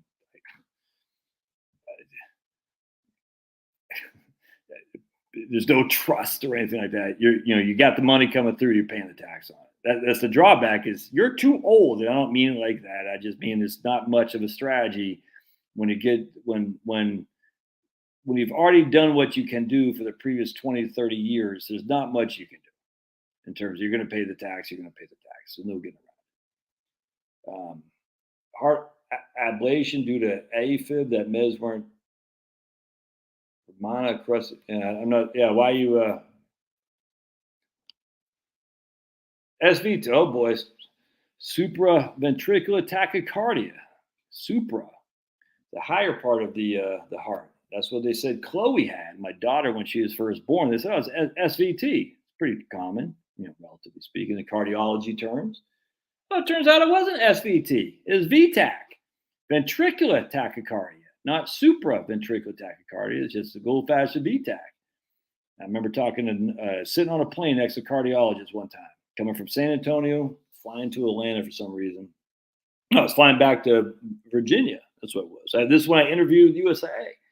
We got stuck in the airport in Atlanta, and me and this guy shared a room that Delta put us up in. And I told him, I said, look, man, and he's a cardiologist, a nice guy. I said, she has ventricular tachycardia. And he goes, man, you mean SVT? He's real nice. I said, no. And I said, Dr. Lim is our cardiologist. So I know Dr. Lim. I said, trust me, ask him. And I've never heard, after we went our separate ways, I never heard back from him, but he's like, yeah, well, Dr. Lim says he got ventricular tachycardia. I guess that's true. And he goes, I've never heard of that in an infant. I said, yeah, that's how scary it was. All right, my friends, I'm going to get out of here. Appreciate y'all being here. I'm going to go watch some Unforgotten with my wife if she's still alive. She might be up there cheating on me, but who knows? Me and the miss are in our late 40s, max out 401ks, but 50% S&P, 50% target fund. Is there anything else we should be doing? I don't know, man. I don't know your circumstance. No way for me to say you should be doing this or that, unfortunately. Or actually, I should say fortunately, because I don't know what you're going through. You got it, guys. Angie, don't give up, says Andrew. Look at Andrew. He's just crushing. Because we need Andrew to build us rocket stoves so we can heat our house with efficient technology, unlike what the freaking clowns who run the show make us heat our houses with. Heat pumps and oil. She's with Papa 100%, man. She is. Yeah, it sucks, guys. I hope all works out well. So you got to return back. Make sure Angie and Andrew, make sure you got your beneficiary designation set up. Make sure you got durable power of attorneys, Angie and Andrew. Durable. That means if you're incapacitated, you're naming your spouse thermal mass heaters. 100%, Andrew. That's what we need you around for. If you have incapacity, your spouse can manage your finances without a court order. It's a durable power of attorney. Durable means it survives incapacity. Well, living will is just a right to die clause. That's all a living will is. You're just saying when to pull the plug. So yes, you need a living will for sure, but a living will is just pull the plug after 3 days, or Fauci comes with his band of beagles in tow. Because isn't it ironic that Fauci, they're not, FDA or NIH, we're not operating on beagles. The minute they got busted, all of a sudden there's massive amounts of beagles for adoption in Central Virginia, where the NIH and all that crap was. So make sure, Andrew and Angie, you got durable powers of attorney. And ideally, I don't know your marriage situation is, but a durable power of attorney should be set up to be in effect immediately, not with a doctor's signature or, heaven forbid, 2 doctor signatures. So we want Charlotte right now is my durable power of attorney. She could literally be running off with a pool boy going to Mexico right now, and she probably should. But she is my durable power of attorney. She has unequivocal access to my money whenever she sees fit, because she's essentially me. She has a paperwork signed, sealed, and delivered with Charles Schwab. She just says, I'm John. She doesn't have to say she's me. She just goes online, takes my money out, because the money was in my name. Because I worked. She stayed at home to raise the kids. So Andrew's got all that stuff, 100%. So Angie, make sure you get it, and make sure it's like I can't practice law. Yeah, living will, no remdesivir ever. How dare you, Jill? I'm not a lawyer. I can't practice law. I'll let California lawyers tell you what to do. I'm just telling you right now, in my experience, the biggest error I've ever seen in financial planning is the lack of a durable power of attorney. Because you're talking to a spouse, generally a woman, and I used to deal with a lot of military personnel. So a lot of these women were not Americans. They're Japanese, Filipina, Korean, whatnot, German, like Angie here. And their husband's older, and their husband didn't have their stuff in order. And you're like, and he's got Alzheimer's. I had this one case, this is 2 white people in South Carolina. And this guy was getting worse and worse and worse with Alzheimer's. And and he started wanting to play. He had a huge unrealized capital gains. He called one time wanting to sell everything because he's worried about his wife was stealing his money and all that. And I had a good relationship with the wife too. And we just called him John. I said, okay, John, yeah, we can get that done. And I was like, I'm not doing it because he was going to get hammered in these capital gains. So I called his wife, freaking Marigold. I said, Marigold, John's at it again. And it was an individual account. She had no authority to stop it or anything. But I said, I'm not going to place this trade because I know he's off and on. And I said, I just can't do it. Anyway, I said, we've got to get this solved so we can put it in a living trust. So that way you have access to the money and we can name the living trust to say, if John calls in, it has to go through Marigold before the trades can be placed. And what a nightmare that was. We finally got it done, though. Finally, we had to get an attorney in South Carolina, and they had to get John to sign it. And he was very suspicious because when he was knee-deep in Alzheimer's, for some reason, he thought his wife was cheating on her. And she was the nicest person you ever meet. No way. He goes, I don't know why he thinks that, but man, what a freaking nightmare that was. But I do know at the end of the day, we got it done. I was working with their attorney, and we got it done. It probably took 3 months. And so when I put on the file at USA, whenever John calls in to make a trade, the trust says explicitly, contact Marigold to make sure she approves. And oh man, Detroit, they lost. What? No, Detroit is playing the Bucks tonight? Saturday night? No.